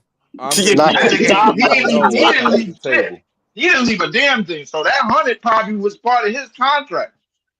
yeah, I mean, come on, is OG That really 100 worth that 40 Brunson, mil? that Come 100 on. that Brunson left, that Listen. shit went to OG. Hold on, I'm gonna say Listen, it again. I'm gonna say it the way. I'm gonna you say see it the them way. making Hold on. making DraftKings type commercials, betting house commercials. Yeah, it's We all don't it's no, all but good. we don't know how much LBO. money that is. Look, Yeah, I'm but gonna that say. still ain't got nothing to do with they I'm gonna pay say an it the way agent to Gilbert make sure said. they get paid top dollar, like market rate. We not giving no discounts. Right. But I'm what gonna I'm say it the trying way. to say The is, time for man, giving the white man discount is over. no, but what I'm trying to say I'm gonna is say it the way. I'm some of gonna say it y'all the would way make Gilbert some said it. That's why Hold on. they call it Hey, the let ice go. player Let ice go. empowerment ever. some of I'm y'all gonna would say. make some very poor money launderers. Nah, Because I'm gonna say it the you way gotta know Gilbert said it. how Whoa. to Hold have on. this money. Gilbert said a millionaire is taking a discount for a billionaire. How does that sound? That's wild. You're taking a discount as a millionaire for a billionaire. You know what I'm saying? Are you really helping yourself out when he's the billionaire? You know what I mean? Right. He's a billionaire. Why am I taking a discount? Why am I getting a, you know what I'm saying? But Yeah, if that's the and case, LBO. if that's the case, why is there a salary cap? Yeah, but LBO. Remember James The Harden took salary a pay cap cut. is to save the billionaires money, right? Yeah, but LBO. You remember Harden The took a salary pay cap cut is for Philly and he got screwed out of money. Remember The that? salary cap is to keep billionaires from taking over the league and making That's what other teams who ain't got money. But that's what I'm from saying. You the only reason there's a salary cap is because the billionaires can't control their own spending, and you're doing No, because like it's like in baseball, like if you have all the money and you could pay the players the most money and other teams in them small markets can't do that, then all the talent to come to your teams and other teams could never get a chance to win. They try to make it fair. That's why they have a salary cap. So then what's going on in LA? What's going on with the Dodgers? Collusion. No, and business I'm practices. saying it doesn't even matter as long as everyone makes money, and at some point, everyone makes money. Yeah, no, I agree with that. Like the Wizards, how they not mad flipping tables? You know what I mean? Like I could imagine a big fan Breezy that lives in Washington and he a Wizard fan. That nigga stressed the fuck out, man. But maybe he feel like yo, we got potential now. So Actually, I was talking to some Wizards fans on Ice Channel. They said they good. They said they used to it. Wow. They said they at said this point, I don't want to be numb. They said at this Yeah. point if they used to it, know what I mean, and they like the Used to young it. core that they have. So they Nah, straight. I don't want to be numb to this losing shit, man. I want to be mad. Maybe the problem is that they not mad. You know what I'm saying? Yeah, Like they we But what can't can they tolerate do? It's this all shit, on the bro. front office. It's all on the front office and the Yo, players. I gotta bounce out, y'all. Be easy. Be All right, well, I'll be LBO. out later, yo. Yeah, I just man. think one That's of the the players they best fans. got Be out to here. hit. Like, I think because I don't know about y'all. I saw Detroit being better this year, but I ain't expecting to win 44 games this year. Like, Their playoff performance was amazing for so the I first mean, time I ever. feel like anything could happen. It might be a year where Washington all of a sudden hit, and it's like, oh shit, we actually good this year. Like, it happens with every team in the league, whether it's East or West. Same thing happened with Houston. All of a sudden, they was the second seed in the West. Like, no one expected that, but it's a matter of can their talent, do they have the mindset? Does their young core have the mindset to get better? Like, I think that's really the main point. Is and especially since they're adding another young prospect in this draft. I don't know if they take it next year, but I would assume they would probably want to win more games than this season. So I think they are. I think if they draft a big, I think they good on whatever they got. They just gotta figure out how to make the team work. yeah, Yeah. I think Strong Also, might be one of the ones in a few yeah. years. I also want to further the conversation with Element and everybody, but Element Ice in particular, because they know about college players. And just how the rookie scale contract is 4 years. You see Cam Thomas, he about to come with a contract. So just the whole window of the 4-year contract, not just with Cam Thomas, but in general, it's just the 4-year window of what franchise is expecting in those 4 years from these players. I mean, for the most part, you're not expecting them to. You expected them to show promise. You expecting them to show, all right, we should invest and re-sign this player. But you're not expecting them to win in that first 4-year window. I think that's a lot to ask, a lot to put on a draft pick, even for Ant-Man or somebody like that. I mean, you're not, in my opinion, you're not supposed to give up on your, you know what I'm saying, draft pick just because you didn't win with him in such a short window, especially if you're going to invest maybe the first 2 seasons in player development. So that's all I'm saying, man. That window, Ice and LM, that 4-year window. First off, do you think it's fair, that contract, that rookie scale contract? Do you think that the rookies win with that contract? Y'all like how the CBA set it up, or it should be different? How y'all feel about it? I like it. I mean, you pretty much giving players a chance to blossom. I think 4 years is pretty accurate. Most of these guys is 18, 19. Nobody's coming into the league fully polished. Like it is, and even with LeBron, like he had things he had to work on, despite how great he was. So I mean, nobody comes into the league as great as they are in the moment. Like these players, everybody got a different trajectory. You know what I'm saying? Like, especially Cam Thomas is the same age as Cade and Anthony Edwards, 23 years old. I think it's just different trajectories, and players advance at different moments of their career. Some people hit at 24, some people hit at 22, some people hit at 21, some people hit at 25. Like, it's all different. It just depends on, I think, I'm not discounting just the lottery picks, because the lottery picks are some of the elite talents. But even if you were picked 28, like, I don't think because you picked 28, that don't mean you're not going to be great, but you might blossom later because, you need more work, which is fine. It's just, are you willing to put in the work? So, I mean, I think a 4-year, Breeze, bro. I think a 4-year contract is accurate in terms of the My bad, LM. Yo, Breeze. Mhm. Just for clarity, if you still there, I'm gonna need you to send me the list of the words that YouTube has officially banned, because I did go on a tangent earlier. I was using the wrong choice of words, but I did. I think prostitute is a good term to call these niggas in the off season. No, man, especially with somebody like me trying to shy away. Listen, I want them to take my handle seriously. You know what I mean? If they get win the big fan Breezy, I don't want the players to be called prostitutes and whores. I'd rather not. But again, like I said, I can't how you say, tell people how to speak. It's not necessarily banned, but it definitely be frowned upon. Now, in my opinion, and I'm not saying it that and like that, but I do think that the bigger networks do take a peek at podcasts and see what's popping, see what original ideas they got, see what kind of creativity is on. You know what I mean? Kind of like mixtapes was back in the day for music. You know what I mean? And I think they. Going off. Yeah, I look at it. I don't mind the going off part. It's just. It's the choice of words. You know what I'm saying? They could frown upon it and say, he's too much of a. We can't make money with him because it's lingo. Or maybe I'm wrong, and they be like, that's the guy that we need. I don't really have a formula, but I do know that NBA players probably frown upon being called whores and prostitutes. But besides that, do I have the blueprint? Nah, I ain't saying all that. Right. And one of them gonna walk up and say it to my face, call me a whore now. Sure. Oh yeah, I'm saying that, nigga. You're gonna have I want that lawsuit money. a 6'9", talking about grown men at 6'9", tell Common Maluak to his face, 7'2", 250. Yeah, you trash. I knew you was gonna be trash from day one. Hey, yo, yo, Jay, I got some funny shit for you, bro. Like, I know you remember the Cameron interview on Drink Champs with when the niggas ran into Lawrence Fishburne. Yeah, the nigga kept calling him Larry. You niggas like, the nigga Jim Jones is like, yo, he don't like it when people call him Larry, bro. Like he changed his name to Lawrence because Larry was probably too niggery or something like that, bro. Like he was like, and his man's was like, hey yo, what's up, Larry? And then he kept looking back at him. He's like, hey yo, what's up, Larry?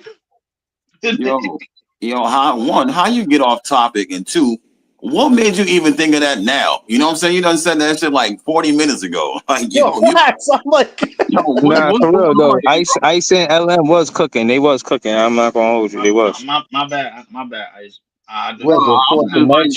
Your mind just got to that. You just calmed down now to figure out that you said some wild shit. I did have to step away from the mic and realize I said some more. all there's missed was Jay ringing some alarm bells from his music track. Because no, Ice. The only reason why I asked Breezy for the list because he might have the list of words that they don't want when you get past a certain amount of subscribers or some shit. So I'm like, all right, but he got the list.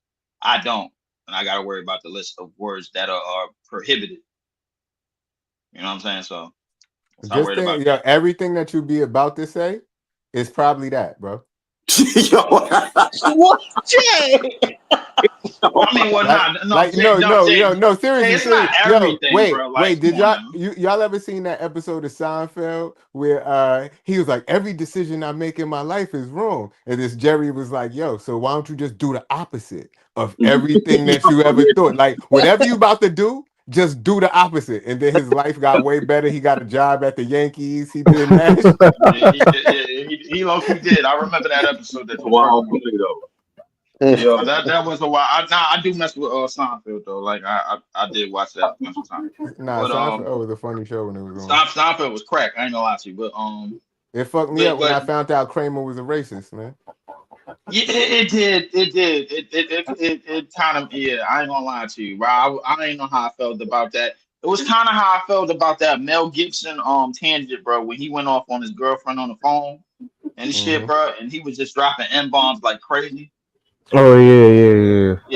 That was wild, bro. Because I mess with a lot of Mel Gibson movies, even still to this day, bro. Like I thought Mel Gibson was one of the coldest white dudes, bro, ever in the movie. I got Lethal Weapon 1, 2, 3, and 4, bro. Like I got all his movies, bro. Like Payback is one of my favorite movies, bro. When he got revenge from all them niggas that tried to kill him, bro, and left him for dead and shit, bro. I remember all that shit, bro. But when he said that, I was just like, damn. I'm like, bro, we Marlboro cigarettes? I'm like, we a pack of niggas? God damn. Yeah. Like, what the fuck? I wasn't mad at him because he was angry at his chick or whatever, but I'm just like, damn, bro. I'm like, still, that shit can come out when you're angry. That's what you say when you're angry. Like, I mean, no, I don't call niggas a pack of niggas, bro. Like, no, I would never say no shit like that. Like, come on, bro. Like a pack of niggas? Like, damn, bro. Like, what are we, Marlboro cigarettes or some shit, bro? Like, what the fuck? Oh, that's wild. But I did go off early, and I realized I was way out of bounds, so I was like, all right. So that's why I had to step away from the mic. And I'm not Breezy for real though. Hold on. Let me ask King Ribby, because you're a Knicks fan. You probably won't jump on the panel, even though you're welcome. I mean, how do you feel about Jalen Brunson taking less money to sign OG and Cat and them not winning it? Do you feel like, you know what I'm saying? How do you feel about just that fact of it right there? Was OG worth the money? Was it worth him taking less money to get OG and Cat? Like, what is your honest opinion? Now, I'm going to ask the guys on the panel, them all being Nets fans, forgive us. I'll ask Brooklyn LM. He's probably the most neutral. You know what I mean? All right, Brooklyn LM, how do you feel about your Brunson perspective? Did he make the right choice by taking less money to get Cat and OG? I mean, me personally, I really don't care. But I mean, I guess. I mean, they at the point in time, I guess that was the right move. For them to make to get OG back. I think it was either him or Hartenstein they could sign back, and I think they chose OG if I'm not mistaken. So I mean, you know what, LM, bro, I'm with you on that, but I got a different player. I think it was Dante.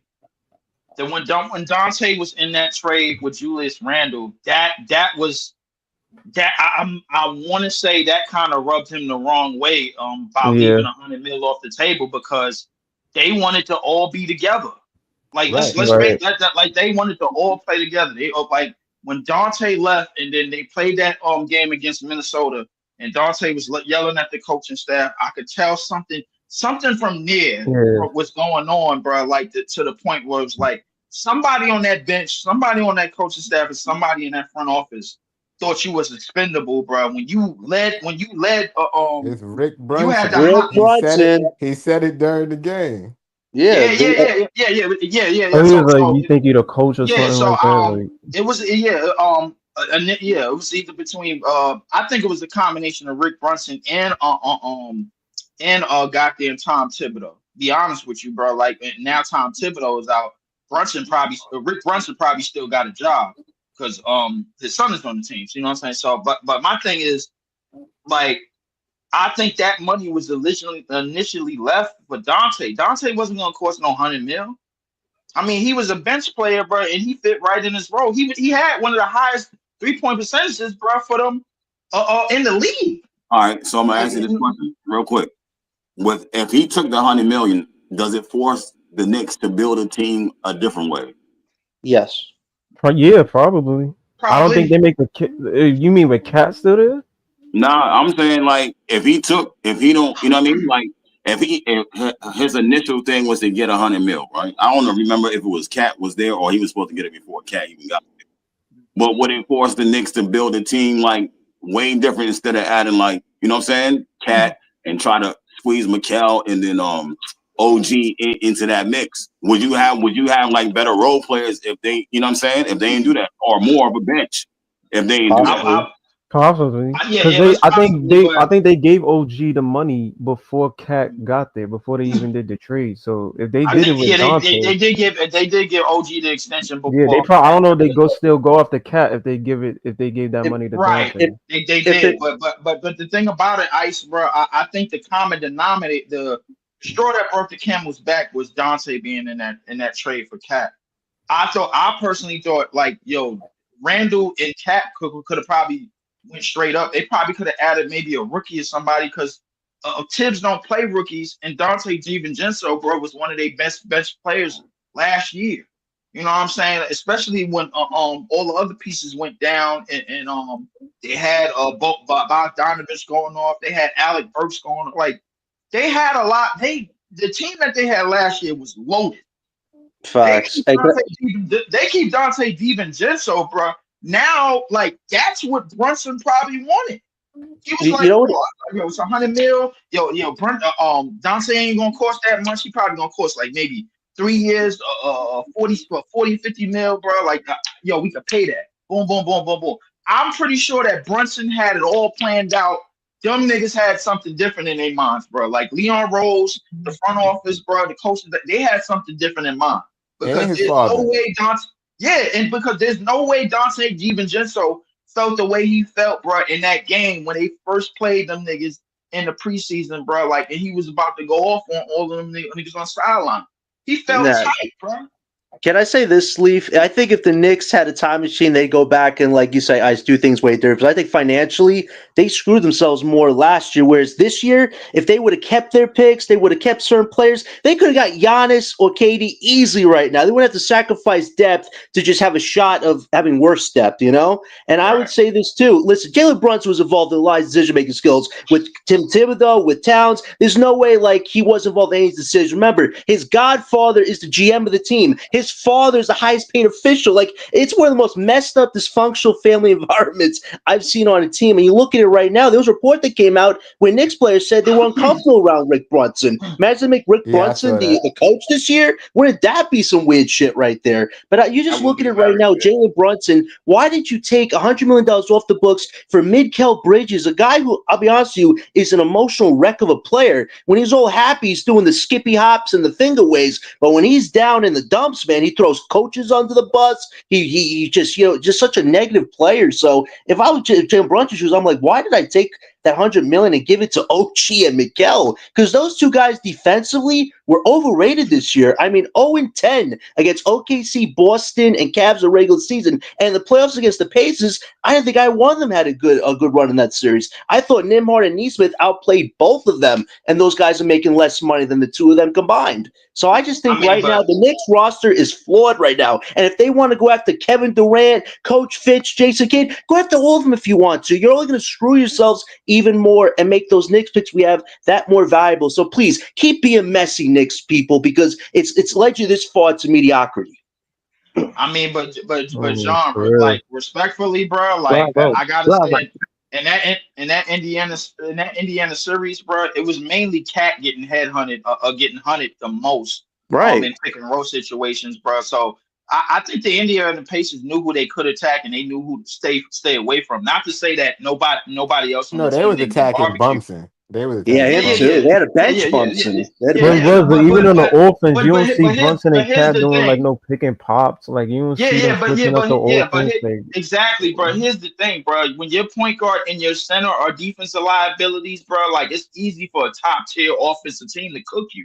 The reason why Denver didn't go through that in a championship year is because Murray and Joker actually played together. Them niggas pick and roll game is elite as fuck, bro. Like one of the most elite we've seen. So I don't see that when I see Brunson. Brunson 9 times out of 10 is holding the ball too long out of the shot clock. Now the shot clock is almost dead. And everything. Everybody got to stay still in the corner and wait for a chance to go get a bucket and shoot and go get an ISO bucket and create on their own. Cat basically he got one move, pump fake and drive.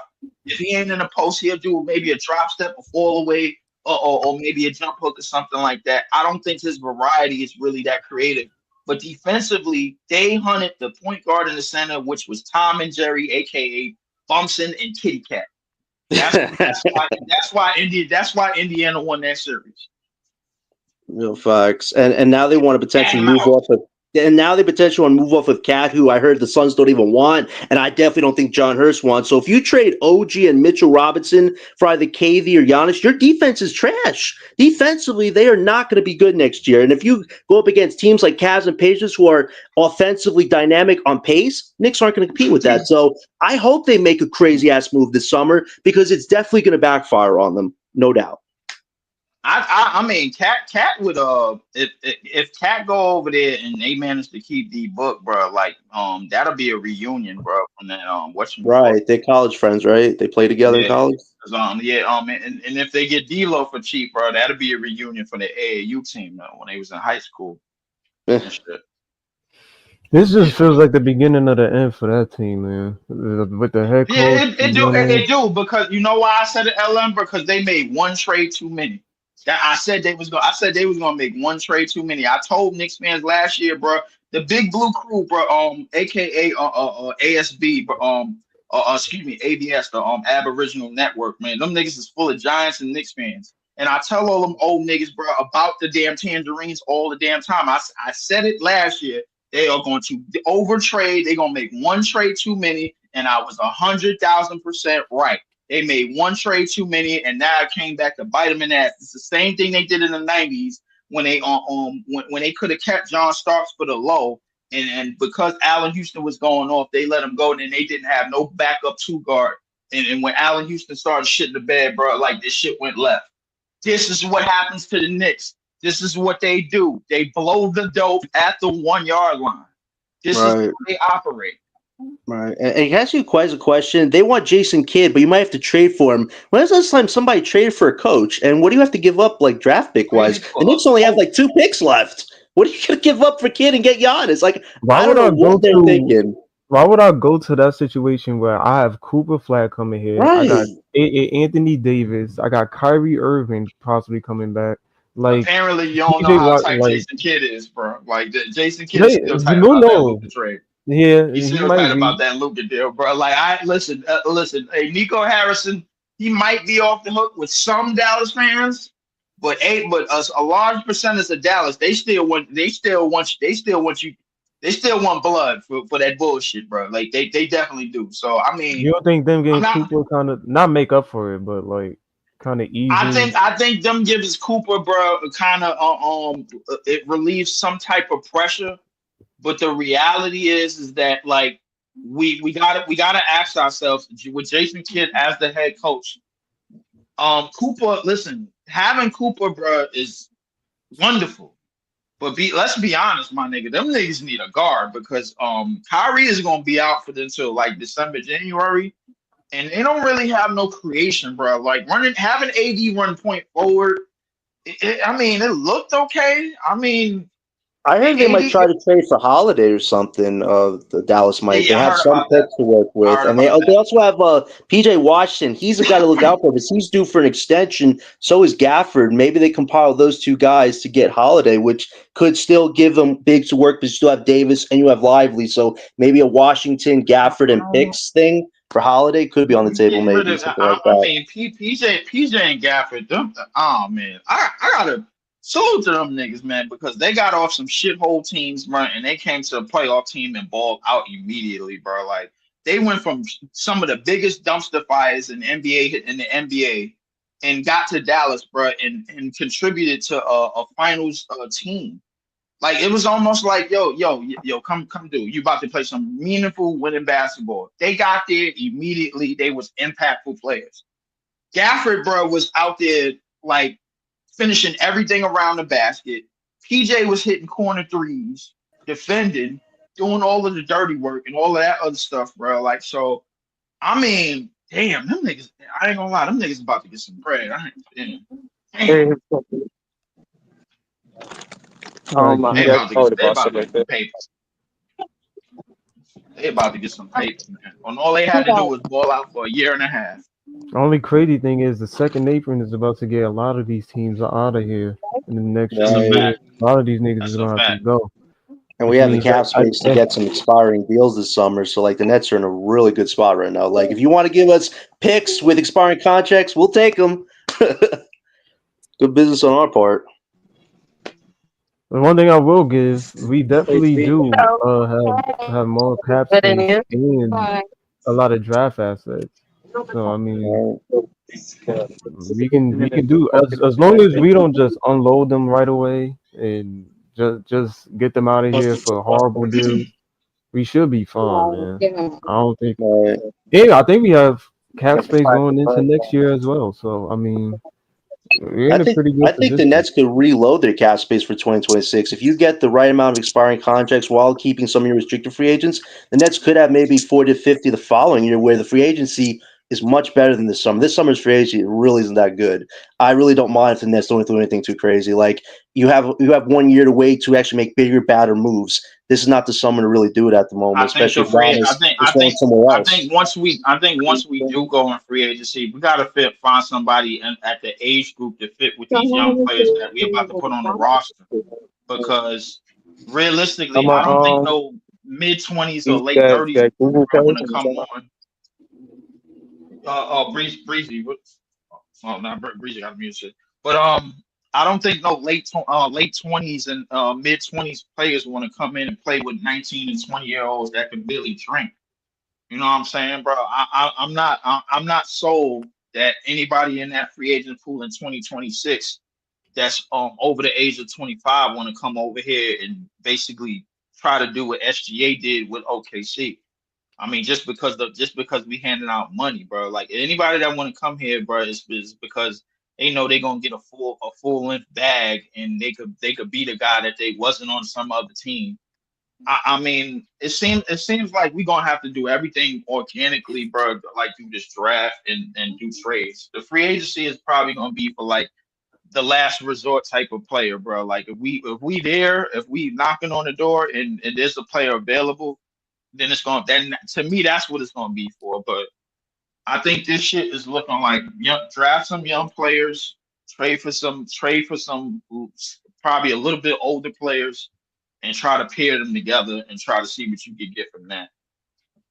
I'll That's tell what you I think. this: if you could get your point guard and center in this draft and get your power forward the following draft, then you can get a star and you have your necessary pieces. I think for Sean Marks, you got to hit certain parameters. You got to get a point guard this draft. You have to try to get a center. I'm not crazy about power forwards because the following draft there's some really good forwards. So if you could get at least 2 out of 3 this year, and then next year get that third piece, we're right there. It's just Sean Marks has to get the right guys, and I really hope on draft night he doesn't draft players we haven't been talking about much, because then that really like kind of goes like, where are we going? Because I hope by draft night we actually get a clear sense. Hey, we get Fears. We know this kid's going to be part of the future for maybe 5, 6, 7, 8 years when he gets paid. So like you want to get those pieces for a fact are going to be those building blocks. You want to get guys that are limited in skill set, because that's the one thing I keep hearing from BJ Johnson and Nets coaching staff. We want versatility. You want guys that can do multiple things on the court, two-way play. Like you don't want just a guy that can shoot or a guy that can just defend. You want a guy that can do a little bit of both. And if you could do that with multiple players,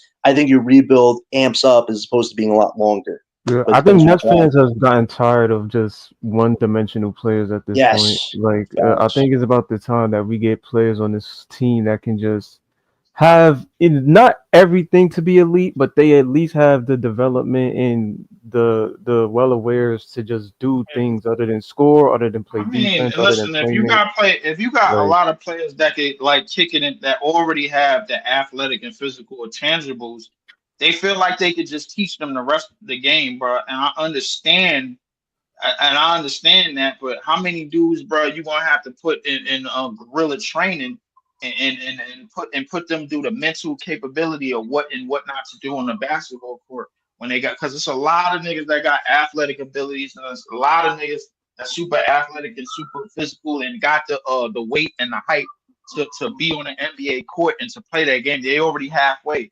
What separates them from everybody else is, do they know what to do when they get on an NBA basketball court?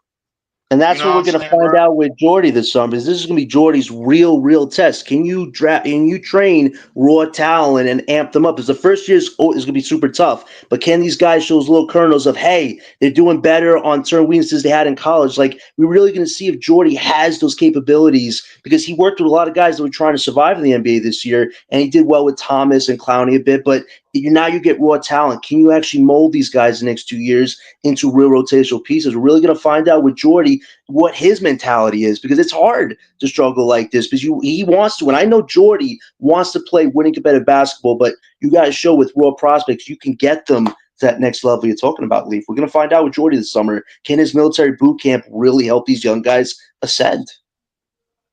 Listen, I mean, I want to say that it can, but listen, if you want to get a team for like athletic niggas and the dudes that have high level speed, dudes that could run with running backs in the NFL and jump with wide receivers in the NFL or some shit like that. I'm just paraphrasing. You go out and go get that, bro. But like, it's gonna be up to the developmental system that you got at the coaching staff to get them right and turn them into legitimate NBA players, bro. Like, listen, like I'm pretty sure that Miles Turner, when he came in the league, bro, like I can't tell you 100,000% what he was when he first came in, but I can tell you that last night, bro, like in that fourth quarter of that game, bro, like listen, he did some shit that I didn't think he was capable of doing. Right. You know what I'm saying? And that was basically exposed the Oklahoma City's bigs, bro, but who didn't play that much, but who probably need to play a lot more in the series. But he did get the better of them. You know what I'm It saying? was. So I mean, It's not like they wasn't playing for no reason. They was in foul trouble. It was Right, because because Rick Carlisle made it a point to make sure they big was in foul trouble so they could have yeah, easier shots at the basket.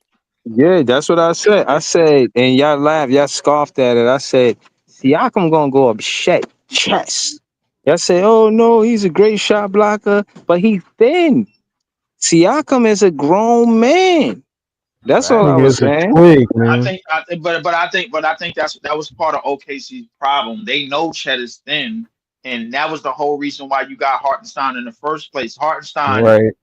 could body up and do the dirty work. That way, Chet could come from the weak side, bro. Like Chet is a weak side help defender at best. Don't get me wrong; he could block shots at the basket, but when he got to play one-on-one defense the entire way against somebody that's as skilled as a Siakam, as skilled as a Miles Turner to stop on a dime and get a shot in the mid range area, it's gonna be a little bit more difficult for him, bro. Like I mean, like he not stopping superpower players at the rim, bro. Like I seen Aaron Gordon go right to the basket and punching on them, bro. I seen plenty of players do that his height.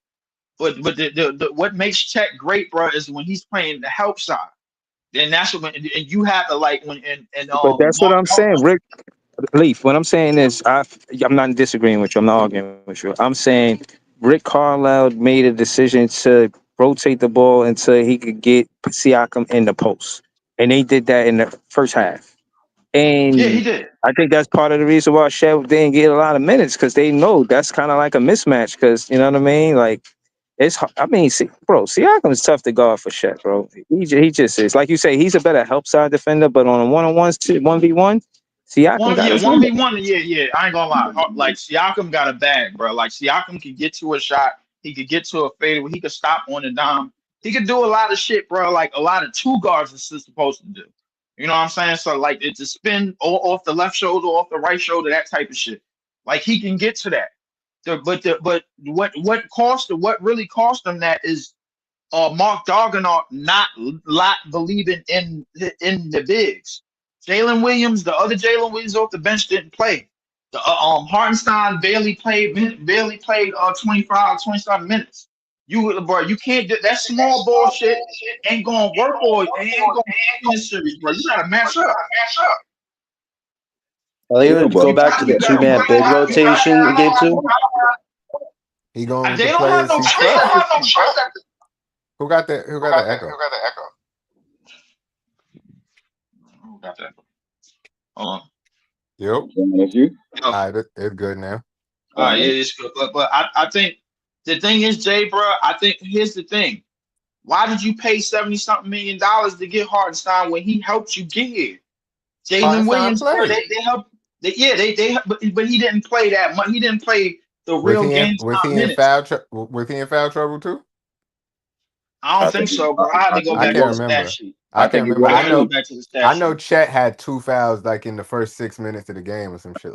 I know OKC got 3 quality bigs, bro, like that could be played in terms of rebounding and doing everything in the paint to man the paint. You got big Jalen Williams. 90% of the game is half mental, man. So the coaches is out there doing what they doing on purpose. It's about scheming. It's about matchup. It's not about just best players on the floor right now. It's about the whole thing. Right. Because you could study the team and what you want to do. And I feel like that was one of Rick Carlisle's thing, get their bigs in foul trouble. No, it's not even that, right? I think the issue is 2 bigs are faster than the other 2 bigs, right? Because I seen when they try to trap Halliburton at the top, he passed it to Turner, and Turner drove right by Chet or Hartenstein with no problem. You know what I'm saying? Like, you too slow to guard me this far out. And I think that was a problem that changed the game, a little bit of the game for them, because they couldn't trap as much if Turner was at the top of the key, because it's going to be a blow by. You know what I mean? And then when you try to match up, like, how can you match up with that now? They gotta, you know what I'm saying, back up and not press as much so they don't get beat. Mm-hmm. Wow. I mean, yeah, listen, I agree with you on all of that, but listen, if it's gonna be Miles Turner and Siakam killing you from the 3-pointer, bro, and you got 2 bigs man in the paint, bro, listen, hey, tell them niggas to kill you from the 3 then. You know what I'm saying? The problem is they got to guard. They got to come out and guard, right? You know what I'm saying? Because they're not playing drop coverage. They got to come out and guard, and that's the problem. They come out and guard, they're getting beat. You know what I'm saying? Like on a 1-on-1 situation with Miles Turner, he driving by whoever's guarding him. And the same thing with Siakam. And then Siakam get a mismatch in the paint, and then you got to help, and that causes all types of problems for them. Well, all right. Well, go that mismatch. Hey, hold on. Is it the other way around? OKC don't have no mismatches. I mean, Shea gonna put up his numbers, but there ain't no quote unquote clear mismatches that OKC has over the Pacers. I don't see it. I don't see it. I mean, Besides Shea putting his numbers up. Shea gonna put his numbers up. But besides that, I ain't no don't clear see mismatch. mismatches. I don't see mismatches, bro, because of the way that I think the way that that they're a better defensive team, so that's kind of a mismatch. They're yeah, all it's around better like defensively. yeah, all around better defensively. And I think what like the problem is that they're looking for double teams and turnovers and looking for traps like that. But the thing is, you can't really trap Indiana because somebody's always going to be left open. They basically run a 5 out, like basically a spread offense. You know what I'm saying? So the reality is that, Like, bro, did like you they're gonna have watch that they be running football plays, bro? Like Rick they Carlisle do. is really out there just having fun, bro. Like he loved his Yeah. coaching. They be running football plays, and that should be crazy. He is, bro. Like he's definitely running football plays. It's a lot of like switch mismatches. It's a lot of shadow screens. The basic action that they run is basically like, all right, fake the screen, dive to a spot, get the mismatch, or get some. So that way you can get a mismatch. As soon as you get a mismatch, bro, you go down and yo. I just ran into a video where Breeze got a broom and the thumbnail, bro, is like 1 minute 23 seconds. It was like 3 years ago, bro. And he right in front Yeah, of the Manhattan yeah, Chase because building. that's when we swept them again. I mean, Right. But to go back to what I was saying, I think that the way that OKC has to defend, they have to keep their perimeter defenders always on the closeout and keep their bigs always hovering around the basket for the board so they can move faster.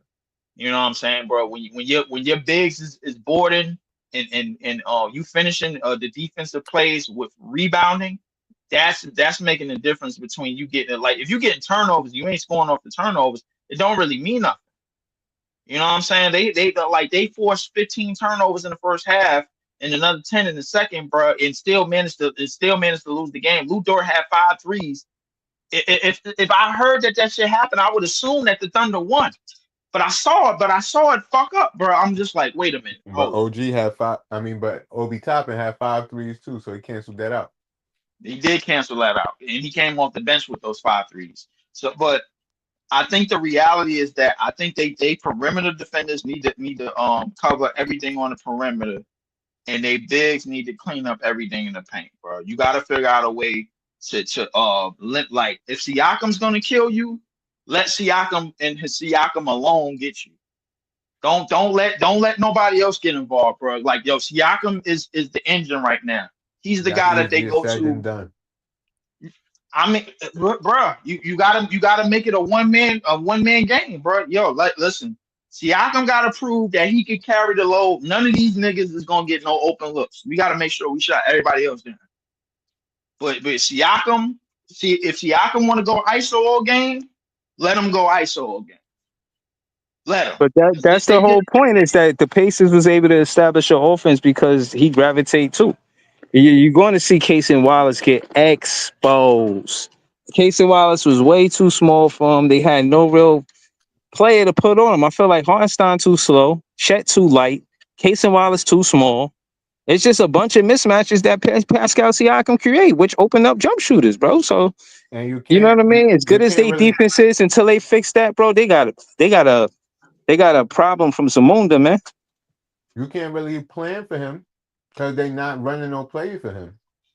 I ain't Like gonna the lie. plays they running is for other people to get other But people but open. they They blow it just up. give in to Yeah, him when he open. yeah. They just give it, like, when the play blow up, they just give it to him because in the half court set, he's the guy. He's the guy that they needed, and when they traded for him, I ain't gonna lie to you, bro. Like, it seemed like he was just that Swiss Army knife that they needed. You got somebody that could rebound, push pace in the open break, get out on the fast break, get easy buckets, create his own shot in a half court set. That way your offense ain't as Bro, stagnant. You ain't passing the ball around. That type of thing. You know what I'm saying? So bro, I mean, this I think Siakam to is your kind of a Swiss Army like bro, type of player. He always been that way. to your point, bro, a Swiss Army knife is exactly what he did before Halliburton hit that shot. He blocked Shea down court. Nimhard took a 3, it was an air ball. He grabs the rebound, puts it back up, scores the ball, makes it a 1-point game for Halliburton to even make the game-winning shot. They That's make a the Swiss game. Army knife. You're playing on both Yes, sides of the sir. ball, defense, rebounds, and scoring. Yeah, man. Yes, Right. He's yes. he's underrated, bro. He's the underrated star. Him and Siakam. I mean, him and Halliburton. So if by any chance Indiana win this series, Siakam is getting MVP. Yeah, we gotta have another conversation about Siakam. How good is he? Like, serious. Man. Siakam got the other one. This Halliburton one, man. But Siakam would have 2 rings, right? If they win. Siakam would have 2. Yeah, Siakam would have 2 championships if he got this because he got one with Toronto. But my thing is the way that with the mismatches that Siakam presents in this particular series. Just looking at everything from because we only gauging off of game 1. If you're just looking at that scale, that broad scale, you gotta find somebody, bro, that could meet him at a spot and keep him out of the paint and keep him from being moved, bro. Like, and you gotta try something, bro. Like if you OKC, bro. Like me, my best bet is Jalen Williams. I ain't gonna lie to you. Fuck it, the other Jalen Williams, the big man, bro. At this point, yo, you already lost the game at home. It's time to go for the gusto. Go into the toolbox. Go find something. Like find something, bro. This shit, whatever y'all been doing, clearly that shit backfired. That's what the OKC fans said they should play Jay Wills, and they wasn't sure if they wanted to run a 2-man lineup because they said they was getting gassed out there running with the Pacers. So you know what I mean. The only option they have is Jalen Williams, and they sent somebody else off the bench. I forget. You got to keep making subs. You got to keep making subs. You got to play the whole team. I don't even think their bench is like that. Y'all ever played a game, like played in a game where the other team is getting gassed in the fourth quarter, and then your coach just be telling you, "See, that's why we run laps. That's why we run laps." You gotta have that conditioning. If you got more conditioning than the other team, it's gonna be a long night for them when they get to that fourth quarter. That's a fact, bro. Like if you playing against a team, bro, like and after like 10 straight possessions running back and forth, nothing but fast breaks, and you wind it, my nigga, like they gonna see that and they gonna take advantage. They gonna be like, yo, we got this nigga, bro. Yo, right. Even let's go faster, y'all. But even off the miss, like even the last play, even with Halliburton with the miss, when Shea shot the mid range and he missed. Bro, by the time I forgot who it was, I think it was Nesmith or whoever got the rebound. It was like 3 Pacer players already down the court. I'm like, yo, what the? These niggas just get down immediately. Yo, they down the court. Yo, we out. Just run. But Ellen, the main thing about it is the Indiana damn near had 4 niggas that almost had 10 rebounds, bro. If it wasn't for Miles Turner, had a 9. They would have had 4 niggas that had a double-double last night, bro. Like Siakam, Nesmith, Halliburton had 10 boards, and whatchamacallit had 9 rebounds. That's too many boards you giving up, bro. That's too why much. I don't see why you be hating on them so much, or not hating that you don't believe in them, because you keep saying, like last year when you saying, yo, we're gonna win by committee. They doing exactly what you were saying we should do with the win by committee type shit.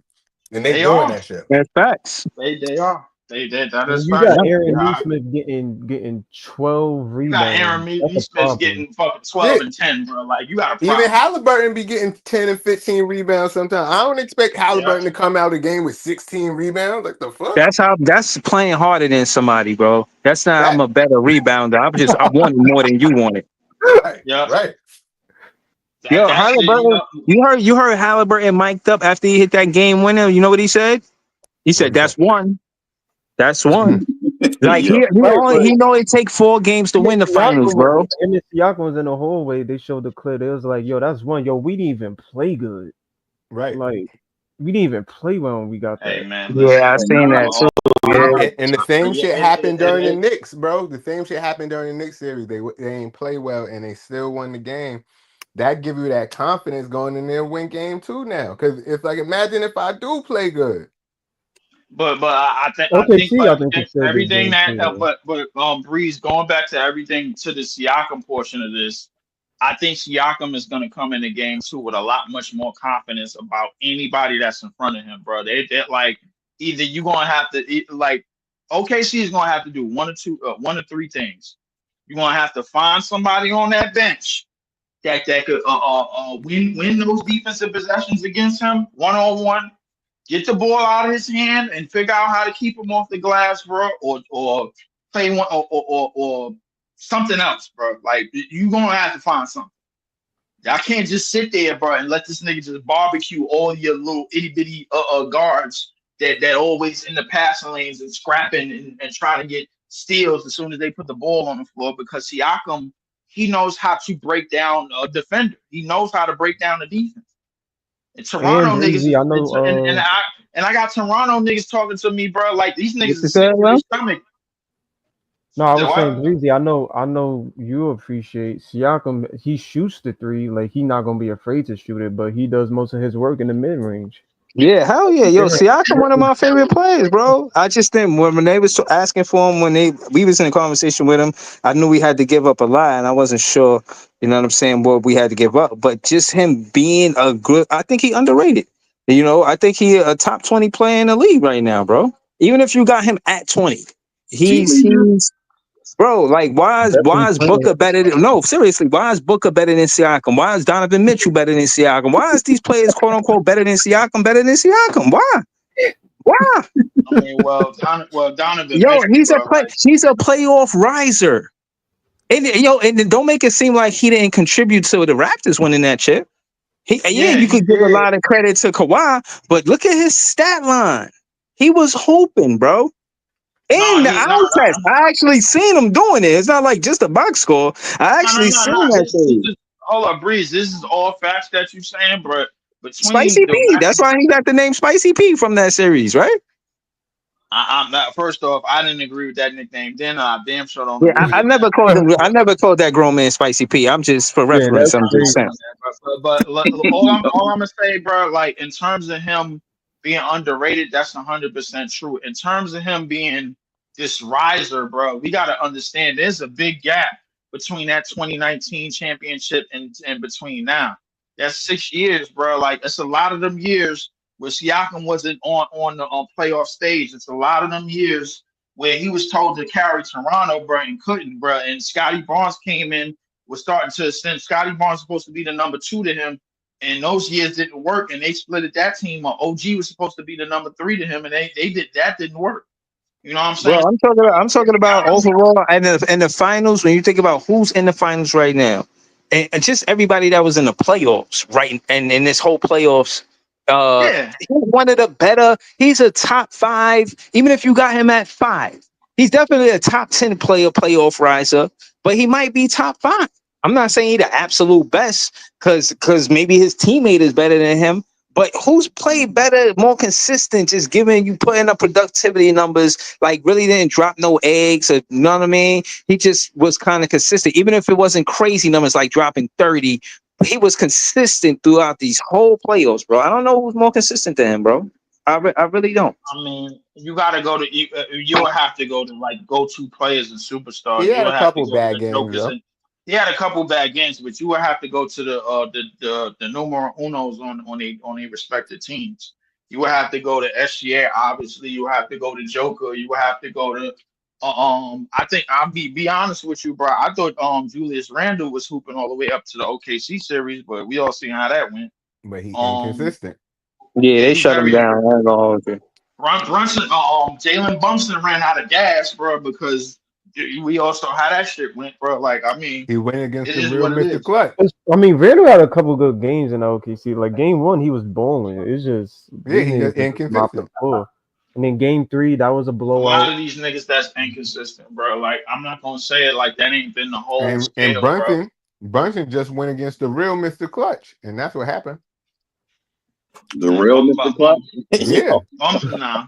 They thought he was Mr. Clutch. They thought he was Mr. Clutch on defense. That's what that was. Yo, he didn't do nothing clutch in that series, bro. No, he didn't. But he did. And Halliburton did everything clutch. He did. I give you that. I will grant you that.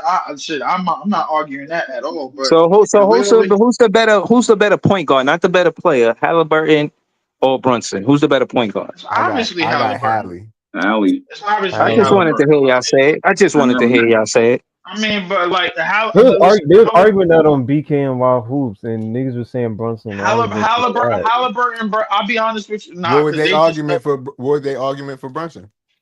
That he's the better offensive engine. Despite his defensive inconsistencies, he can still lead a team or whatever the case may be. But point guard got to lead the offense. Like he got to run the offense. Right, like you dribbling out for 40 dribbles isn't going to help your team. Right, like, exactly. But at the same time, I think Siakam. I think Tyrese Halliburton, bro. Like he's not a bad decision maker. That's what I will say, bro. Like in terms of decision making, he's numero uno, bro. Like in terms of like point guards, it's probably just still only two niggas over him, and that's SGA and Luka. That's it. Like Luka not a better point guard than him. No. Nope. Luka's damn near 39-9, bro. Like, no. But again, because Luka, and again, my argument is the pace of the game. Luka, hold on, let me finish, bro. Let me finish. Bro, Luka slows the game up, bro. He plays at his pace, so that means you have to do it the way he sees fit. Halliburton, bro, he finds the hot man. He knows how to find Neesmith when he heating up. Luka ain't finding no hot man shit. He doing the scoring, he doing the passing, and that's what it is. You either on Luka boat or you not on that shit. That's a fact. So Halliburton is way more. So to my point is, and I'm landing the plane saying this: Halliburton is a better teammate than Luka, bro. He is. That's how it's. He is a better teammate, but that don't make him a better player or a better point guard. It doesn't, bro. Like the reality. Listen, he playing better. He playing better in the finals than Luka did when he was in the finals. Okay, I mean, Tyrese Halliburton's first game in the finals is better than Luka's first game in the finals. Tyrese Halliburton is better than Luka, bro. And I'm not saying that before. Hold on. I just want to let y'all know. Hold on. Listen, hold on. I want to let y'all know. I wasn't. Can I finish the soliloquy? I wasn't saying this before this finals, bro, and this playoff run. But this is where champions and legends are made. This is where you decide who's better than who. And Halliburton, he in the finals now, and you see what happened. Luka was in the finals last season, and you see what happened. I don't think it's the same two fates for the Mavs and the Pacers, man. I ain't saying the Pacers gonna win it, but Halliburton looking like he playing way better basketball than Luka did when he was in the finals. That's I land the plane saying. I mean, after one season though, like I think we got to see it consistently. After 1 year, bro. I'm talking about I'm saying from now on. From now on, I think that Halliburton got it. And again, I'm talking about far as playoff risers. Remember, that was the whole conversation. Halliburton seems like to be a better playoff riser than Luka. So what's the conversation if Luka performed better than Halliburton next year? No. It ain't no conversation. Luka is already the favorite over Halliburton. Halliburton is proving a lot of fans wrong. Like, yo, I am better than these players y'all got in front of me. Okay, and if you don't believe that, bro, a lot of times between Luka and Halliburton, the finals is going to decide, in my opinion. Like the fight, how you play in the playoffs. Like all of us gonna have good regular seasons, right? But the playoffs and the finals, that's a different element. You got to take it up a notch. Go to the next level to be that champion. Do what others won't do. I can't let this continue, bro. Just to let you know, Luka had 30 and 10 in his first game in the finals last year. Okay. Did they win? Did they win? Of course they didn't win. So my point is, Tyrese Halliburton had a game winner with 16 points. That's cool. It was 14 points, but that's cool. It's more than cool. It's better than Luka's 30 because he can't guard nobody. Listen, that's fine.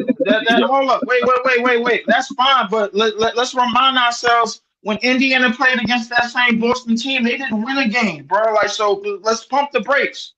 Let's pump the brakes on this whole Halliburton over Luka shit, bro. I'm not jumping off the top rope with that shit. All Like right, all right. the I'll next be the thing first we one. gonna I'll be the first one. yeah, I know you'll be the first one, bro. Because listen, Luka, listen. As far as I'm concerned, Halliburton and Indiana did the same thing Dallas did in the finals. They won a game.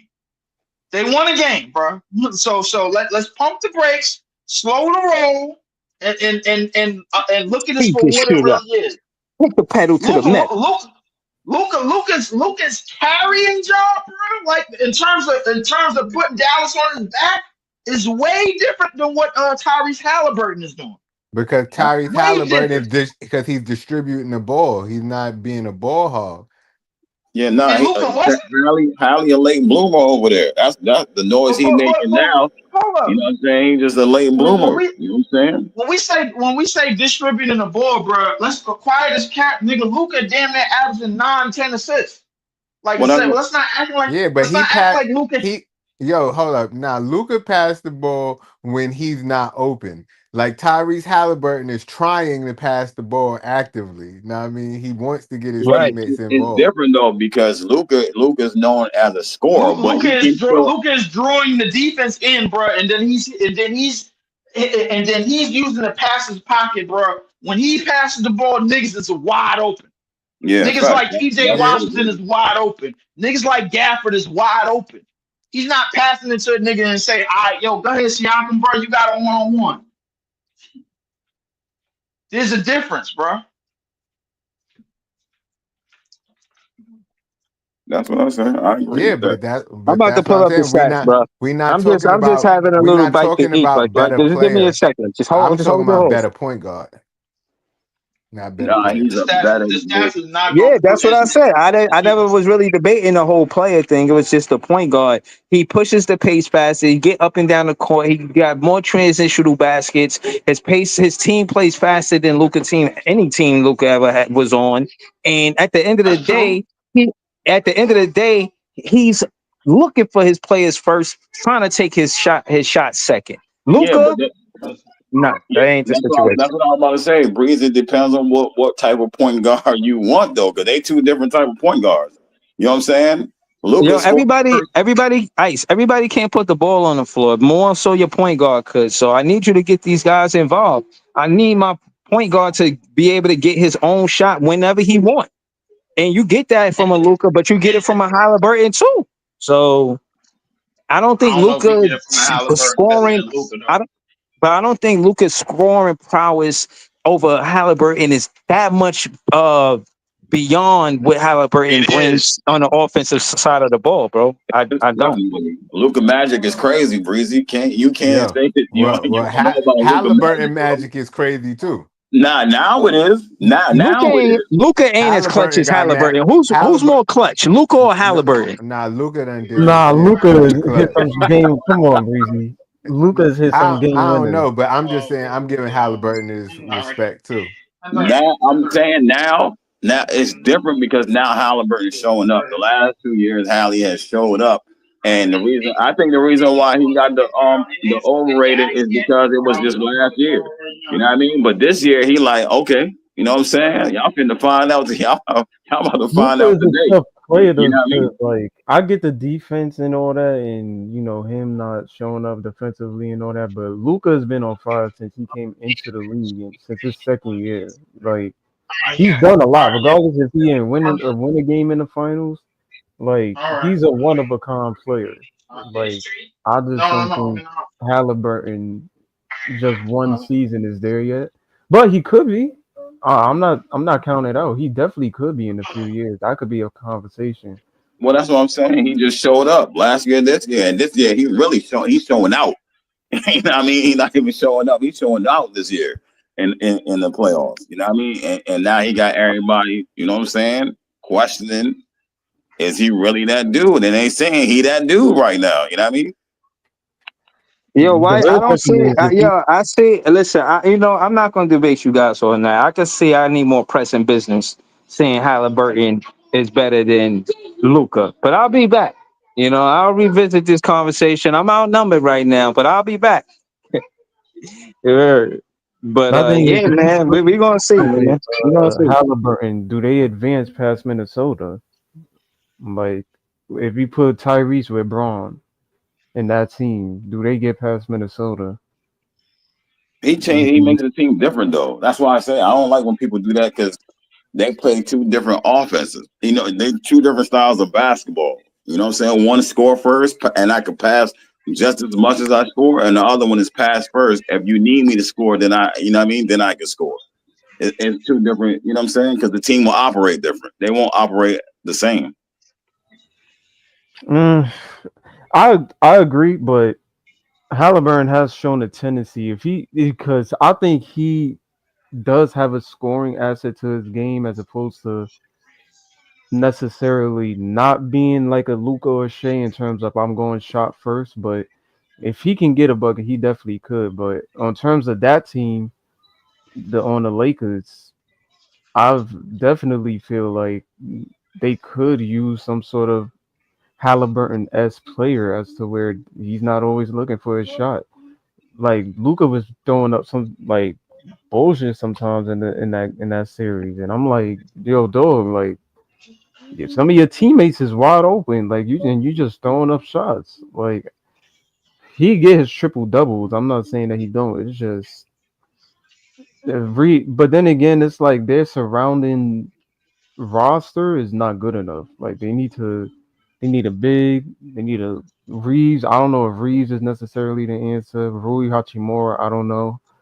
Braun might retire. Like it's just a whole bunch of stuff over there. But Tyrese Halliburton definitely by next year, and especially if he win the championship this year, is probably going to be in a lot of conversations in terms of best point guard in the league. Some people might have him top 6. Some people might have him top 5. Some people Pacer fans might have him top 3. I don't know. Where you got Halliburton? How good you think Halliburton is, Brooklyn Allen? As of now, I got him around the 5 margin, 5 or 6. I think he's around that 5 or 6 margin. Who you got in front of him? Shea, Luka,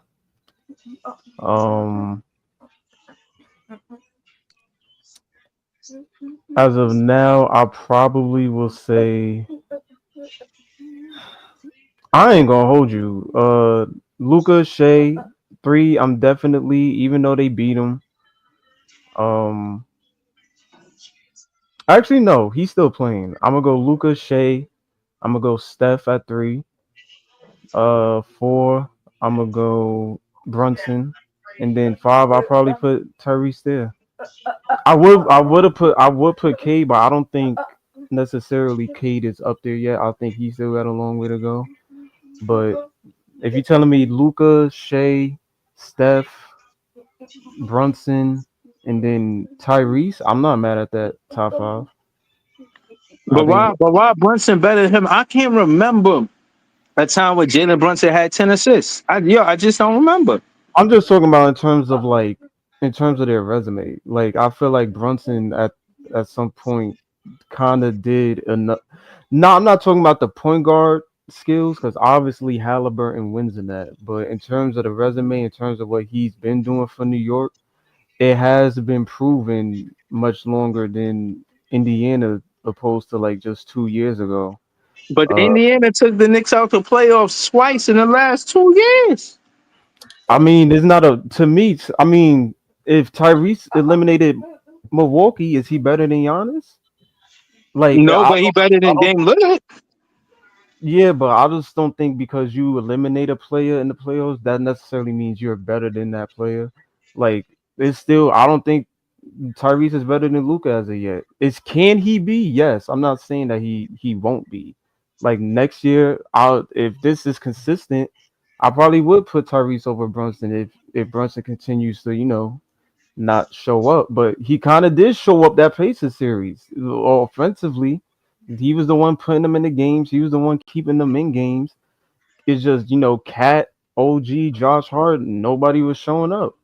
So game 6, he went crazy to force that 3. You know what I'm saying? That 3-2. So I mean, he's definitely up there in terms of point guards in the East. I don't think he's over. I don't think Halliburton's over him as of yet, but it's yet to be seen. I definitely think he will be next year, but Brunson just has the longer, I think, resume in terms of since he's been in New York, he has been dominating the point guard position in the East, as opposed to Tyrese Halliburton in the past 2 years. But it's up and up. It's not a close gap like Brunson is leading just because Brunson 4. He's leading the gap, and it's a large gap. It's not a large gap for me. I think by next year, Halliburton could be the top 4 point guard in the NBA. But I just think he has a little bit more to prove. Just like with Tyrese and Luka, you know what I'm saying? You think he better than Luka? I'm not arguing that, but I just think Luka has the longer resume in terms of, you get Luka gonna get his as well. Like he's certified and proven. We just now kind of seeing this from Halliburton, so we got to give it a few more years. And he's young. He 24? Like he's gonna have years and years. Yeah, he's pretty young. Yeah, he's gonna have years and years and years and years to be like, I'm one of the top point guards in the NBA. But he's getting up there. But for me, he'll be 5.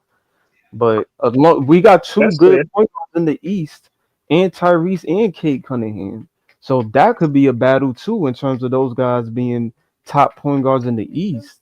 As far as I'm concerned, that can take over Brunson.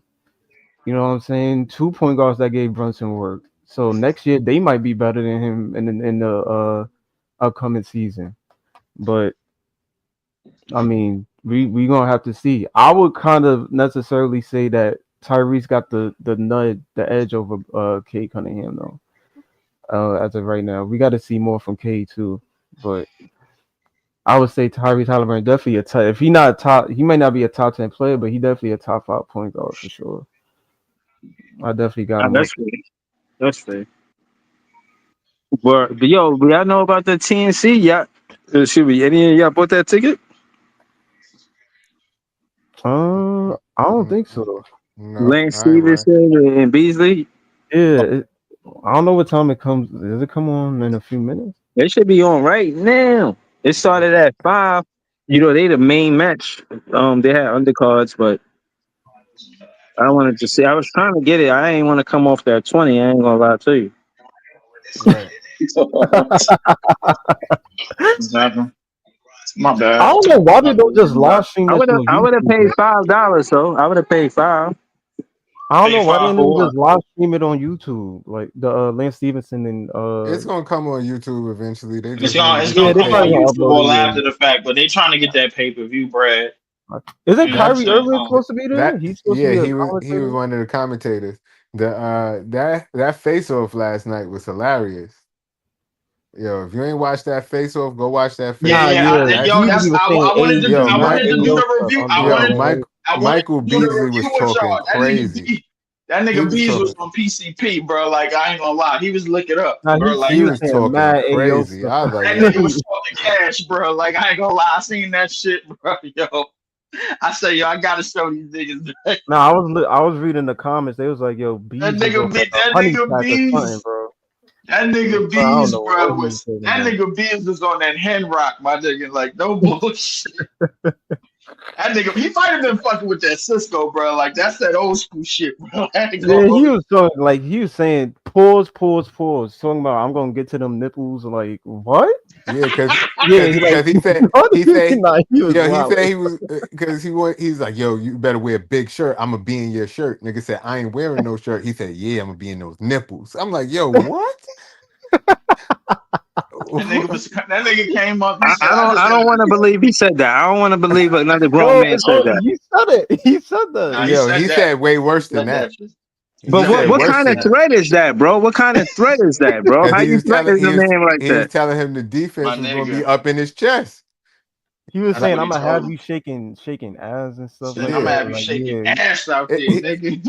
He was talking like Diddy, bro. I was like, I thought that was #1 Diddy language out Diddy script. Yeah, that was. Yeah, I ain't gonna lie to you, bro. That was highly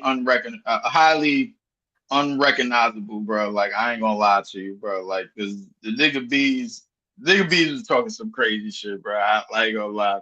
The shit was highly entertaining, but the nigga Bees, yo, shout out to the nigga Lance, bro, was just chilling, trying to swag up and shit, bro. He came through with the shines and all of that.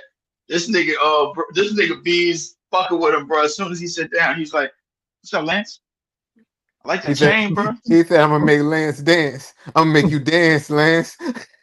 Yeah. I mean, Lance from Brooklyn, so you know he calm and chill with the energy. He ain't gonna be all I that. think Lance is a lot. Yeah, Lance is a lot calmer than I remember, bro. Like I ain't gonna lie, I've been out to Coney a bunch of times where they used to before Lance even got on the Lincoln team, bro. They used to run some 20 games and shit in the parks and everything. But like Lance is a lot calmer, bro. I ain't gonna lie, Lance been hitting the gym though. Lance and tip top. Lance ready to go. You know what I'm saying? So I'm gonna make you dance, Lance. Nigga said, "What you been on?" He's like, "Yo, nigga, I was just smoking the other day, bro." Nigga said, "I was just smoking the other day." Nigga said, "Yo, the Beasley that you know, the #2 pick, and this Beasley, nigga, that's like #2 pick to win me, nigga. What you mean?" Nigga said, "I'm way different than the Beasley you remember." I think it's on right now, actually. Somebody find the bootleg stream so we could throw it up here. Find the bootleg stream. I got y'all. I got y'all. Somebody in the chat try to find it. Go to that Crenat stream. Nah, let me not rap because they heard that. It's not on stream. He's already tried. Word. I was just looking. I look, that's the all reliable right there. Let me see if I can find it. Let me see if I can find a link on Twitter. I feel like you got to look for the same dudes that be streaming battle raps. Them niggas probably stream some shit like that. Let me see if I can find a link on Twitter though. Yeah, it's definitely happening now though, because they posting highlights on their Instagram. So. Oh, word. Yeah. I watched one. I'm about to get to the highlights. Earlier. I'm about to bring up the highlights for y'all. Give me a minute, y'all. I watched one of the undercards earlier. That shit was fire. Instagram. Dang, they got everybody there. John Wall, Hassan Whiteside, Nas Reed, Victor Oladipo. Yeah, I ain't gonna let you. They got a lot of niggas up in there, bro. Like I ain't gonna hold you. Niggas, crazy. Looking at Hakeem. But this is what I'm saying. I don't think the NBA can do something like this. Like in terms of 1v1, they can't. The last time they did a 1v1, I think they did Kareem versus Dr. J, and them niggas was like 1 year removed from retirement or some shit. The NBA could definitely do that shit. I think they can, but it's just the view on a lot of people that niggas would think. I don't think it would be like casual. I think it's the casual. I just don't think the NBA want to promote anything one-on-one. They trying to I think they bring it back more to team aspect, bro. If we gonna see more teams like Indiana in the finals, bro, with all 5 niggas in the starting from 1 to 5 could get their own money. We saw Boston last year. We seen these niggas this year, bro. I think this is the future of the NBA, bro. Like if your fives is gonna be stopping on the dime and pulling up middies on some KD shit. Your fours is gonna be locking in reverse pivot, double pivot off the left shoulder, and doing some other shit, fadeaway and shit like that. You know what I'm saying? So it's gonna be a lot of you know what I'm saying? Like this is the future of the NBA. You know what I'm saying? So I mean, I don't think they want to promote I personally don't think they want to promote the NBA game like that. I don't think they want to promote one-on-one or 1v1 basketball like that. They better stop sleeping. Nah, because somebody else. It's not a team game. That's individual. So you know what I mean. It's about teams. You know what I mean. Unless you got You know what I'm saying? That's why they got the dunk contest. Yeah, if they were smart, they'd have bought the big three, and they'd have had all of these leagues, 1v1 league, 3v3 league under NBA umbrella. If they were smart, the same way they got the G League. You got the G League, we got the 3 league, and we got the 1v1 league. I'll be honest with you, bro. Like, Monopolize basketball. yeah, they could. I mean, listen, the big three ain't doing too bad, bro. I like the big three, bro. Like the big three is one of them. Yeah, they want to hate. They want to hate on the Can you big check three your Twitter instead of DM? working with I them. sent you a link. Somebody watching it live on YouTube. You streaming it. Hold on. I'll send it to you in your Twitter DM, but damn. Yo, nigga, is this the score? Oh yeah. You sent it to me already? Send it to me again. All right, hold up. Let me send it now.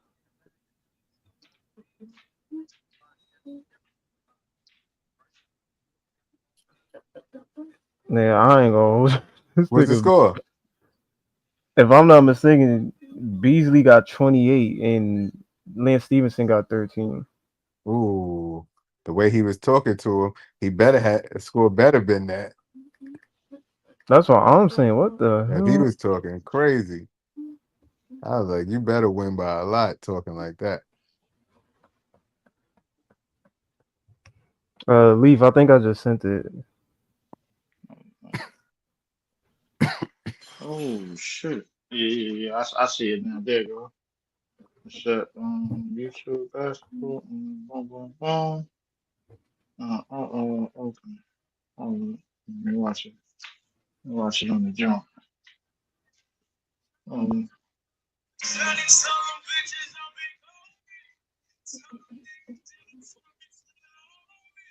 He told him he was gonna work him, bro. Yo, Lance, bro. I'm Lance. He said, bro, if he put up 12, bro, he feel disrespected.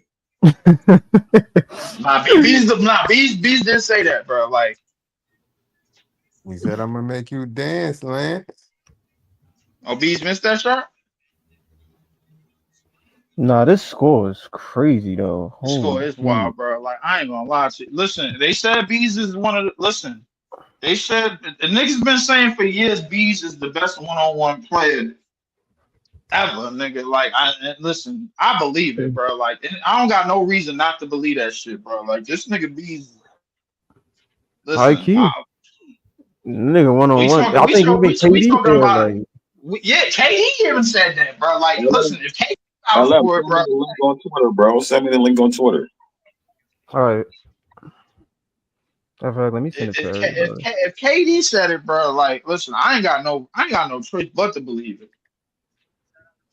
You know what I'm saying? So I mean, like, I'm just wondering, bro. Like, if Bees, like, listen, like, or to the dead, bro. Like, if Bees could take a nigga like niggas like Kobe and Jordan and they prime, my nigga.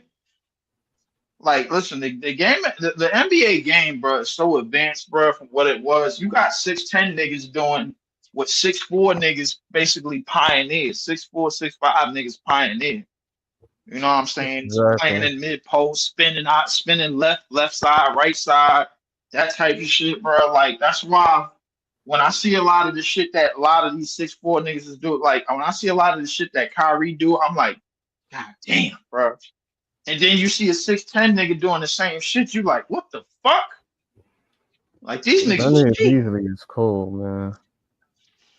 I was wish the NBA career panned out as better as Nigga B said, yo, I'ma tell you the move I'ma do, bro. Like, and you ain't gonna stop it. Whatever you think you gonna get to, bro. Oh, I'm going left. I'm gonna sweep you left. Going right, I'm gonna spin right. Ice, I just sent it to you in your in the DM. I got it. Thanks, bro. I got it. All right. I'm locked in right now. Yo, Lance, bro, you gotta close this gap, bro. For real, bro. Like, what they playing to? They playing at 30. 30. Nigga, look like Lance. I mean, Beasley about to win anyway. Right. If you said it was 28. Lance. Damn, man. Lance did score. I think Lance scored like 6 straight though. This shit is bad. Nigga bees, bro. Like I ain't gonna lie to you. Yo. He's looking like he tired though, bro. Even though he got the lead. Yeah, Lance got to take advantage. These don't be blowing no 3-1s. So hold on. Yeah, y'all can see the game? Yeah, I sent it to they you. watching it. I think I sent it to you and Jay on Somebody Twitter. low key like You sent it to me where? I think I sent it to you on Twitter and your DM. Somebody live streaming it, but he got it side to side on Yeah, that's what he got. He got the side to side. 30K subs. Yo. All right, I'm looking for it. I don't That's see nothing. that's what I was about to tell you earlier, Breeze. If you did spend the 20, you could bootleg it and try to get 1,000 subs. Yeah, because he live streaming this shit. Right. Side to side. And people definitely sub up and be sending cash apps too. Like, yo, good looking, bro. Facts. Damn, I wish I would have thought of that earlier. Nah, that's what they be doing now. Even Kai Cenat, he said, right? I was watching this video on TikTok. He said if you stream my stream, you can clip it yourself and make money off of it. So basically, you know what I mean? You clip my stuff, you good. Just share it or whatever you do. And you know what I'm saying? And you good. And they be making hella bread doing that on TikTok. I ain't even know. But you gotta sub up to him and you gotta subscribe. But then you know what I'm saying? You put it on TikTok, making like another channel separately, you make bread off him. Facts. Oh, that's right. Okay. They're called clippers, and they be making bread.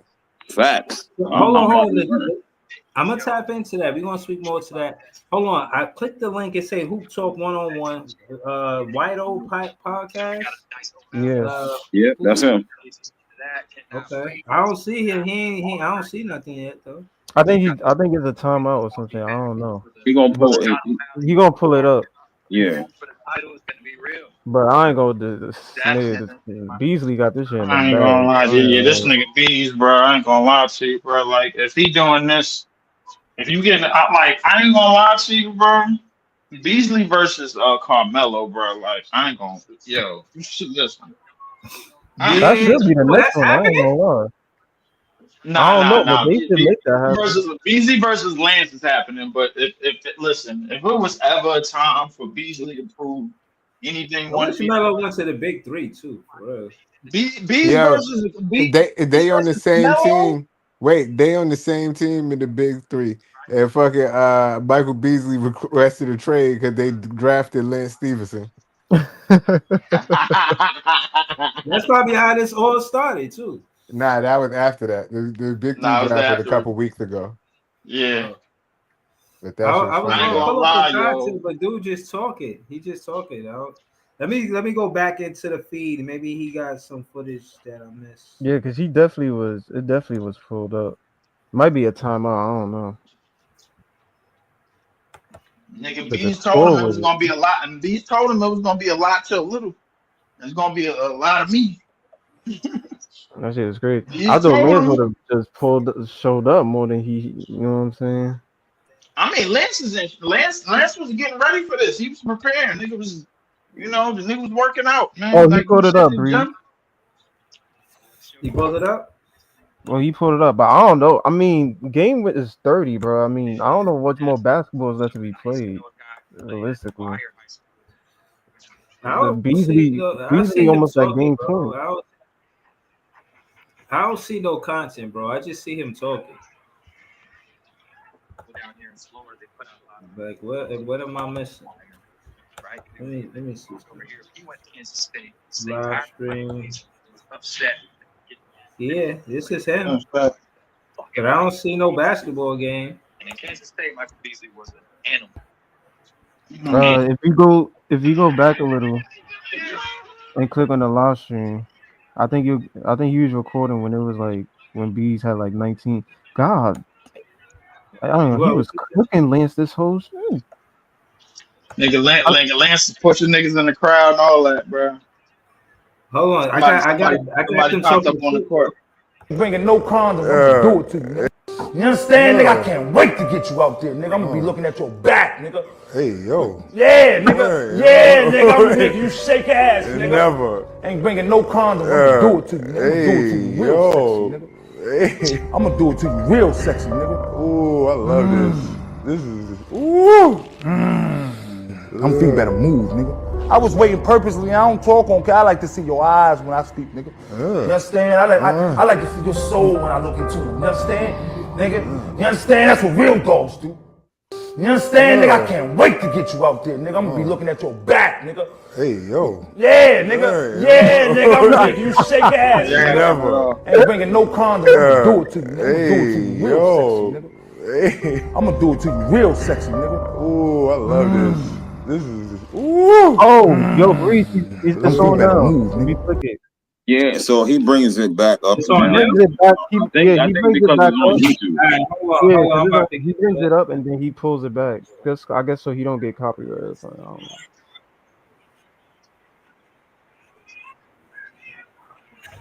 Yeah, it's still 29 and 19. Hold on. 29, 21. 29, 21 now. 21. He was wilding. Bees had him 29 and 13. Nah, he was absolutely wilding just now. Right. Yo, he just was showing it. He just took it off. You gotta pull it. You gotta pull it back because I don't know if it's just copyright or something. Nigga Lance is taking that nigga to the bucket. He got to at this point. Yeah, nigga Lance, Mr. Don't be selling for jumpers, bro. Nah, Bees is tired. You could tell. Hey, the game was if the you 31, let not this come 29. back. Right. Yeah, I think Lance coming back. He gonna pull a Pacers It come looks back. like he got 20. Lance It's is coming 21, back, 21. Lance is kind of coming back. He gonna pull a Pacers comeback, man. Nigga was on Indiana. Oh, that's He was 30? on Indiana. That's 30? He took him to the post like a little man. I seen that. That's 30? That's game? It might be. That's game? Oh, no, it ain't. I guess not. Come on, Bees.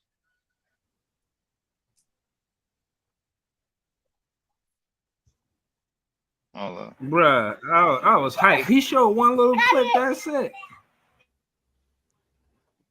Yeah, I don't know why he's showing it and then pulling it back. Because he was showing it for like a whole full minute and then I don't know why he stopped. Unless it's something where like they'll copyright him or something. I don't know. What? Lance came back 31-29. Damn, what the heck?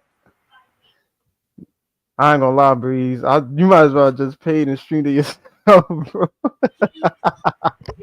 Yo. If that was the case. Oh, okay. Now you put it. There you go. 21-29. Oh. They said 30. Oh, hold on. Wait. This nigga came back? Because it's another nigga that had this shit on Twitch.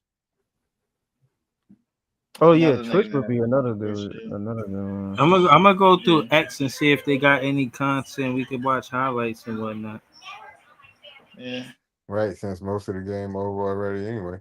And that's what I was saying. I was just gonna wait till after, watch it on YouTube. Because Yeah, I know fact. somebody gonna have it on YouTube. Yeah. That's tough. I ain't gonna lie. If Melo was in one of these, I be watching all of the 1v1s. I fuck with that shit. Why you thinking like that? If I beat the World War King, what am I? Because the underground basketball scene is kind of fire. Yeah, nah, it is. I rock with TMC. My son be telling me about it too, and it's 1v1s. You know what I'm saying? That's popular inside of the park. Like if you really play ball, you're gonna like 1v1s. The next chapter is dope, bro. It's absolutely necessary for basketball, bro. Absolutely. Yo, you see a lot of these niggas in the NBA want to be streamers now, and the streamers be hooping. You know what I mean? Then they got the real hoopers that be streaming. So Everybody just, you know, Man, Jamal said they about to fight. Guardable mixing player you've worlds. never seen. He's 6'9", ambidextrous, with a feathery touch around the rim and a smooth J that almost nobody can block, along with elite footwork. Beasley himself said the only player in the NBA who's beaten him one-on-one is Bam Adebayo, but his legendary one-on-one Wow. reputation. It's like the only nigga that beat the nigga Bees 1-on-1, but prior to this game was Bam Adebayo. I believe it. Yeah. Oh yeah, I man. believe it. I believe it. Bam. I think Bam is very talented, bro. Like I ain't gonna lie to you. Bam is probably like, we gotta remember Bam is the center, but he like 6'9", 6'10". Like he could do certain shit. The shit that he do in practice. I ain't gonna lie. You know who cold as hell in 1v1s? Isaiah Hartenstein. Oh yeah, I saw I'm that not even gonna footage. lie to you. The nigga Isaiah Hartenstein is out of pocket in 1v1s.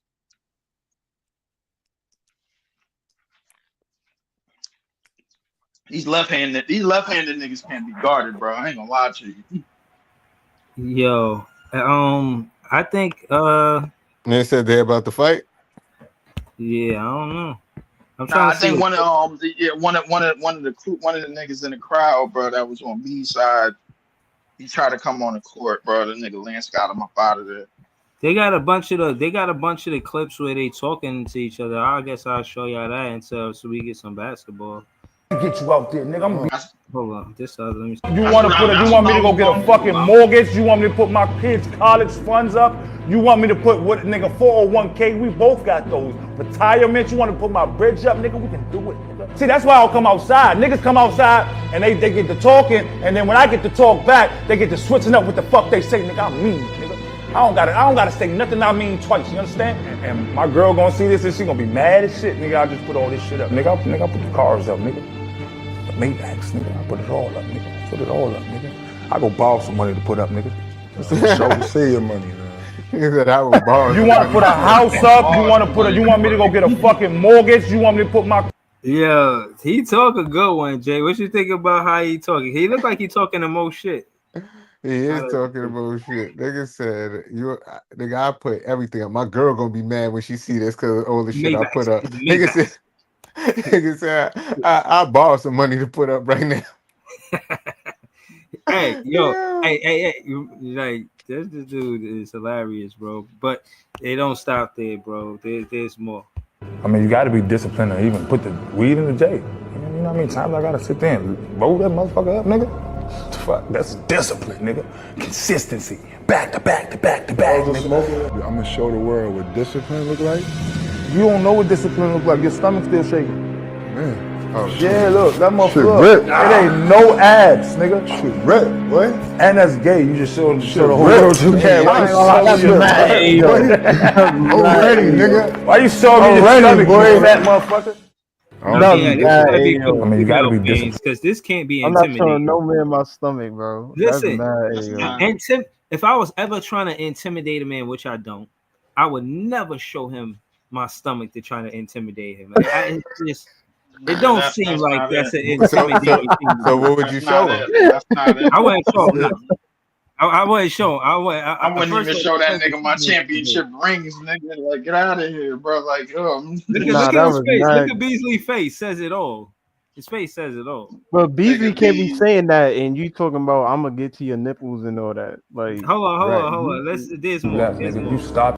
I gotta tell you what I'm gonna do to you, nigga. Fuck What you gonna do? Yo. If you stop it, nigga, I'm gonna spin, nigga. If you stop it, I'm gonna step back. If you stop it, I'm gonna go the other way, nigga. I'm gonna tell you what I'm gonna do to you. I'm gonna talk to you, nigga. I'm gonna teach you why I'm sexing you the fuck up, nigga. This ain't. Hey, yo.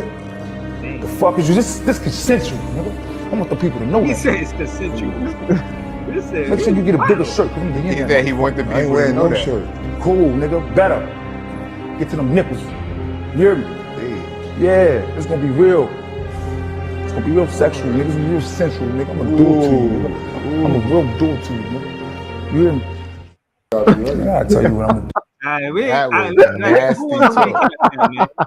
All right, hold on. Just again, like I said, I watched battle rap face offs, so I was kind of expecting some of that. You can't guard me. stuff like that. But I don't see where he was going about scaring anybody about threatening the man nipples. I'm not. I don't understand. Well, You heard anybody? though? I don't need no recap. He recapped it for himself. Man, I don't need no recap. You heard what he said. My thing is, why are they charging people $19.99 to watch this? Like, this shit should have just been live stream free. Because they put 100K up.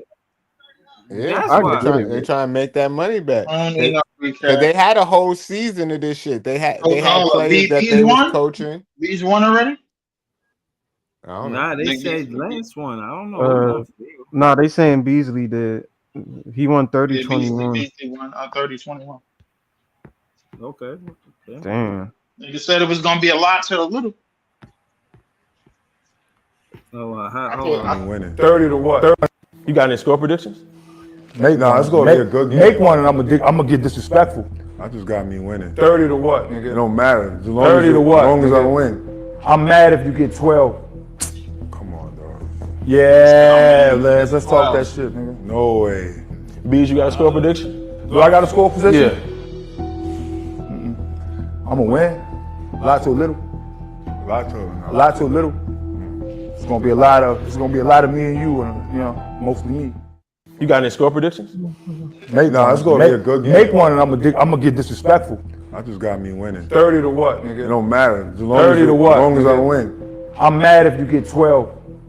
Come on, dog. Yeah, let's talk that shit, nigga. No. How y'all feel about what he said? How y'all? Because he won the game. Do you feel like, from what I heard, it sounded like he and Lance had, as much as Lance trying to play it cool, it looked like Mike Beasley getting to him, bro. Do you think he got in his head before the game started? Because it looked like he won the game before the game started. He did, because I don't know Lance to be intimidated. He definitely won the face-off. He definitely won the face-off for sure. Yeah. So Lance, I can tell you, bro, like, listen, I've been to Coney, bro. Lance could talk some shit, bro. Like, I mean, you seen him blow in LeBron's ear, man. Yeah, top pro. Yeah. Lance could talk some shit, but I mean, I think the nigga Bees was just on another level. You know what I'm saying? Like the nigga he willing to take it to a place where you're not gonna go. You know what I mean? Exactly. If you take it there, he's taking it further. That's something you don't want to do. Yeah, that's what it is, bro. Like I think Bees, like, nah, let's get off the sidewalk with it, bro. Like right in the middle of the street where the traffic is at, bro. Like whichever one get hit, bro, like fuck it, bro. Like that's it. They said Beasley was high during the whole game. Beasley beat this nigga high though, bro. Like yo. I ain't gonna lie, bro. Yo, this might be the coldest one-on-one nigga ever, bro. Like I'm like in the 200 plus years of the existence of basketball, in terms of 1v1, like the coldest one-on-one nigga ever was commenting. Well, he was commentating the game. 31-21. That's crazy. He made light work of him. I mean, 31 to 21. It got to be closer than that. He said no one was taking Lance. Yo, that's crazy, yo. Dang. I want to see this. So you know what I'm saying? Did it while he was high too. Your favorite player's favorite player. Just search YouTube right now. Somebody got it up there probably, even though it's right after the game. Somebody clipped that shit already. I'm doing it right now. Hold up, yo. Nah, that's crazy, man.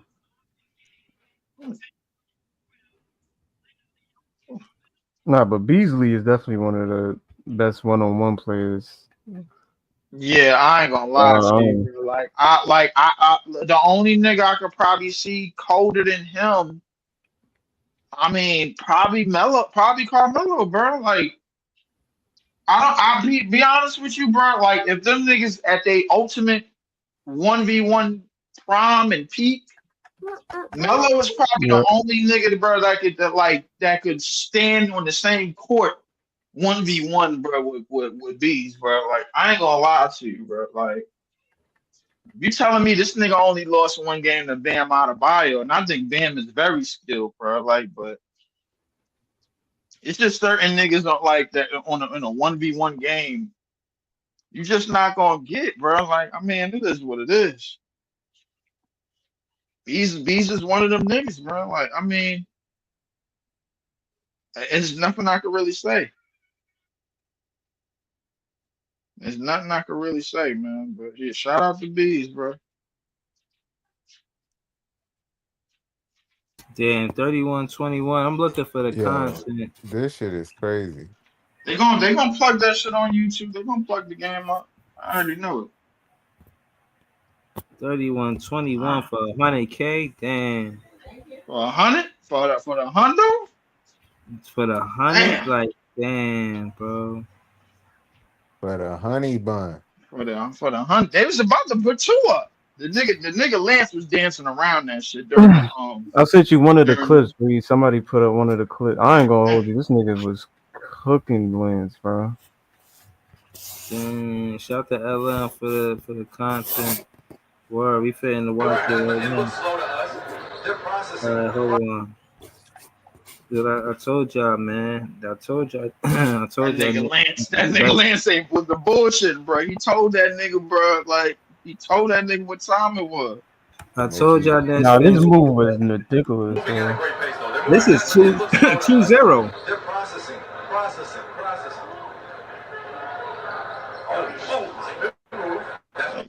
He told that nigga Lance what time God.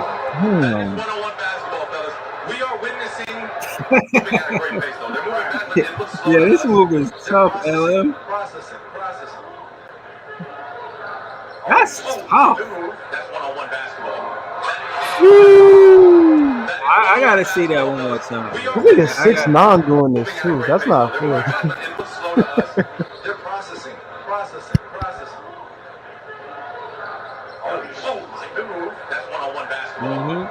Now, what I will say is that spin cycle, rent cycle, spin cycle, rent cycle. Bruh, he put them in a spin cycle, bro. And on that note, as a elite defender, if you don't jump to contest that, an NBA player or ex-NBA player, they knocking that down because they jump shooters. They don't take the shot until they jump. So they jump shooters. Beasley didn't take the shot until he jumped. That wasn't a spot up shot. Beasley, they could be the same height, but once he jump in the air, he has no defense right there. Like Lance Stevenson barely put his hands up after he jumped. Let's watch it one more time. Moving at a great pace though. They're moving back, but it looks slow to us. They're processing. Look at this. Ah.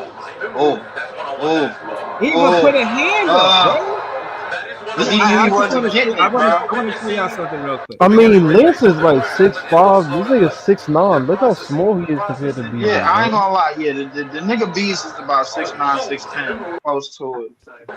Look, now do you see what I'm saying? There's no defense there, no hand up, nothing, bro. It's just him and the rim, bro.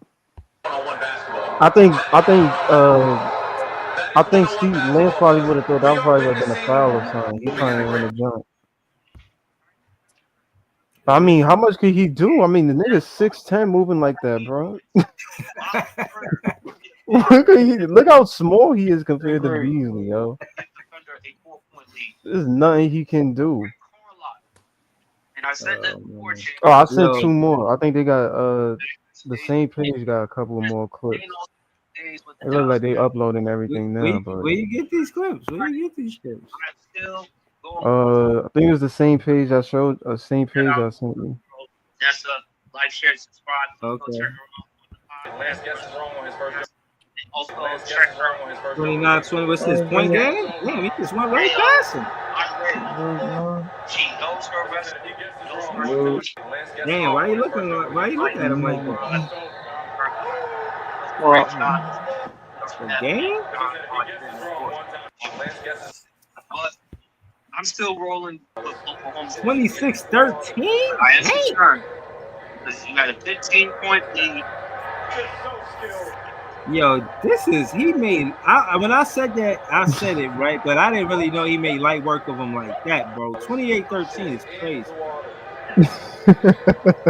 It's like he slowed it down just to, you know what I mean, for the fans. Like, you know what I'm saying? Make it look close, make it interesting, you know what I mean? He could do nothing with this man. Shit is in the water. Just so skilled. That's crazy, yo. He said, so skilled. He's whooping his ass. Beasley, take your whoa. Hey! I'm sorry. Yeah. No, I didn't mean for that to happen. I didn't mean for that to happen.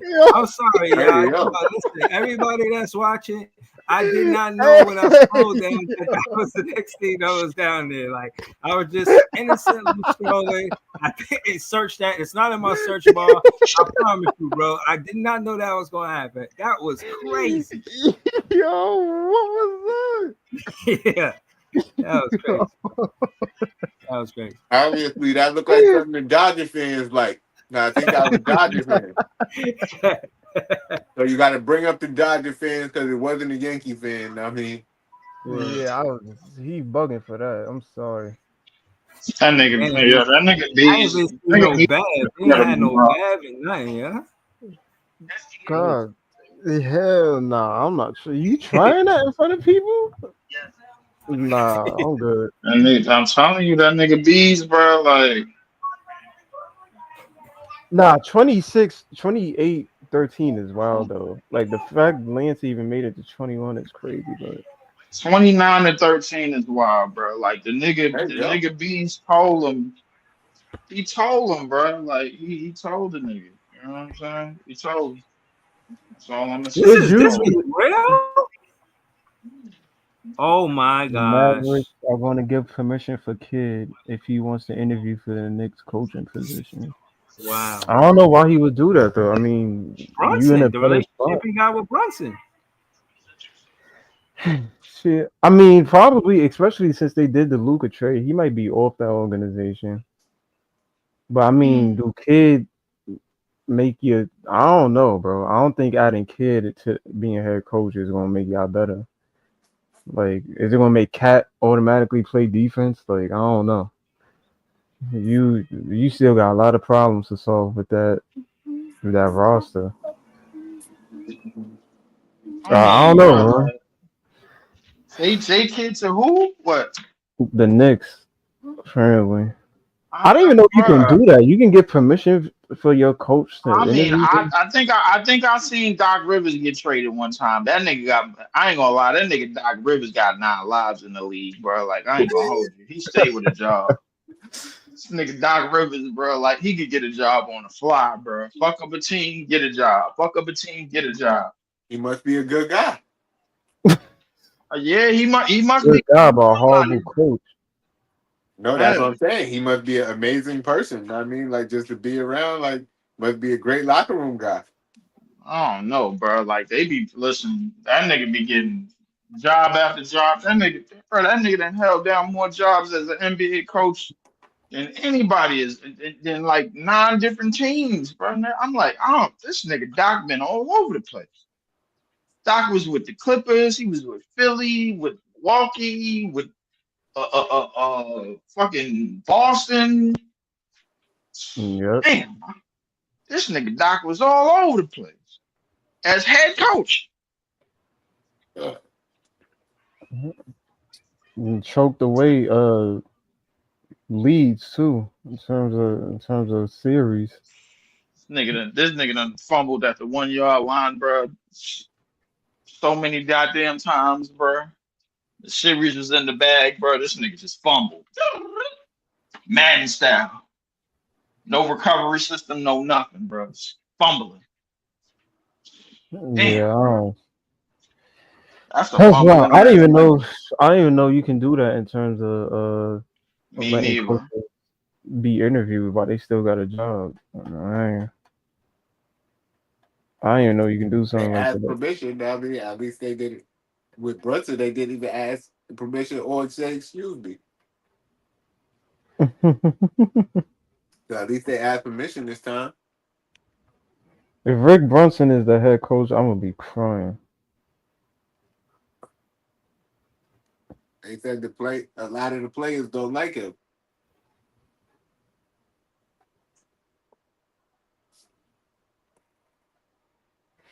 I don't know, bro.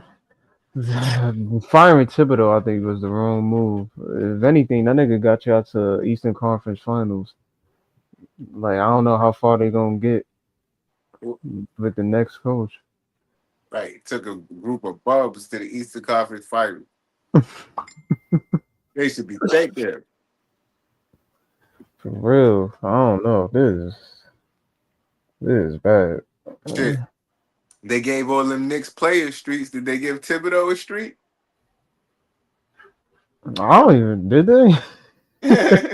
I don't even know if they did. Deleon Wright got a street, but not Tibbs, huh? Nah, I don't think they give him a street. That's crazy.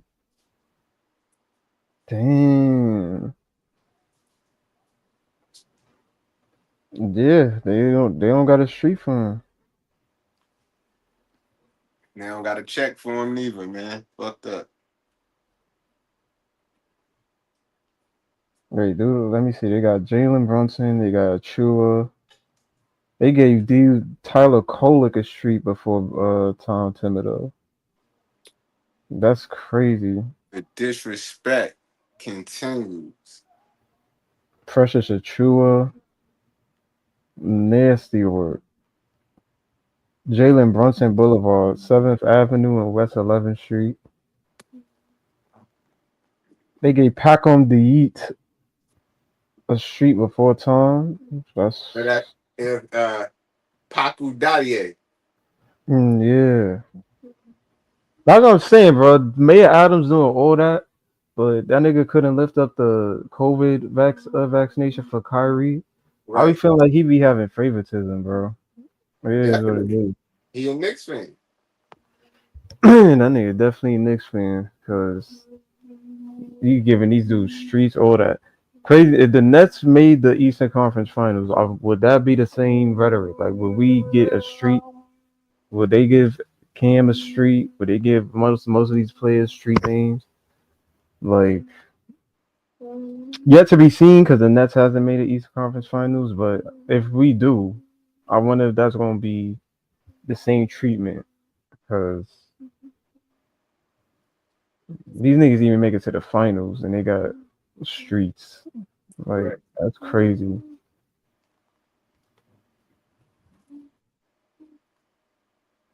Where is... God damn. I thought Lance Stevenson was gonna win, because not gonna win, but usually it's the guy that don't talk much that you think, oh yeah, he got it in the bag. But Beasley, for what all he was talking, he smoked him. I ain't gonna lie. I gotta give him props. Right. He backed up everything he said. He definitely did. I ain't gonna hold you. I gotta give him props. Man, it's definitely won. That's crazy. Nigga said Lance Stevenson said Brooklyn back. I'm crying. He was talking crazy, though. Yeah, bro. The clips was X-rated, man. That shit was rated triple X, man. Not even rated R, man. That shit was triple X, man. They say he let Brooklyn down. Kind of did. I wasn't gonna say that. Crying. I wasn't gonna say nothing. I was gonna keep it to myself, but word. Nah, that's crazy, man. He got smoked. Yeah, yo. It's a 3-hour stream. I'm finna close out soon, but I wanted to. Damn, that's what he did to the Bucks. Yep. Oh, this is all this season. Yeah, he was in a clutch a lot this season. I ain't gonna hold you. That's 2 clutch Halliburton. shots. Yo, did he double pump for 3 just now? Yeah, I'm telling you, Halliburton is really supposed to be Mr. Clutch this year. That last 5 second stat that you said, all them shots he hit. And it wasn't just in the Committee. playoffs. It was some during the regular season too.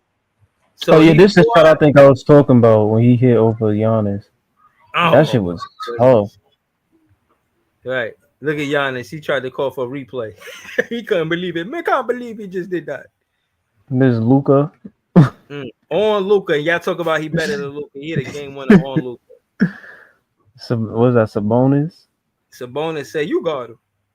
Because Luka is a cone on defense. Damn, crossed him. All the way to the rim for the dunk? That was tough.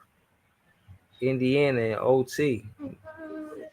He 8 for 9 in clutch situations. He took Giannis to the paint. Like, do y'all understand what I just said? He took Giannis to the paint. Right. It made it look easy.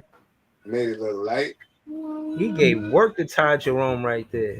I feel like the number 1 seeds is not safe. If Cleveland can get eliminated by a 4 seed, bro, I don't think the number 1 seed means anything now. Like you gonna have to show it.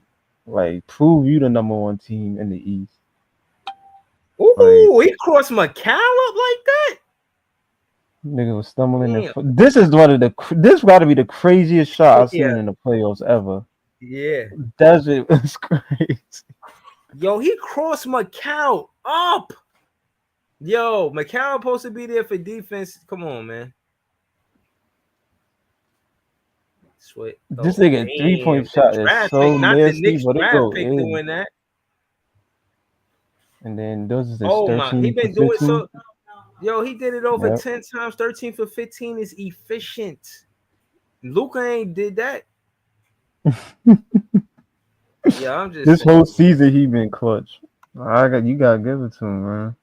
Facts. Yo, hold on. I'm gonna close out with that, man. Yo, shout out to Nets fans. We the best fans. Shout out to This Is JTV, Brooklyn LM, Leaf, everybody in the chat. 8RSL, Jamal, BC, Kevo, King Ribby, RM,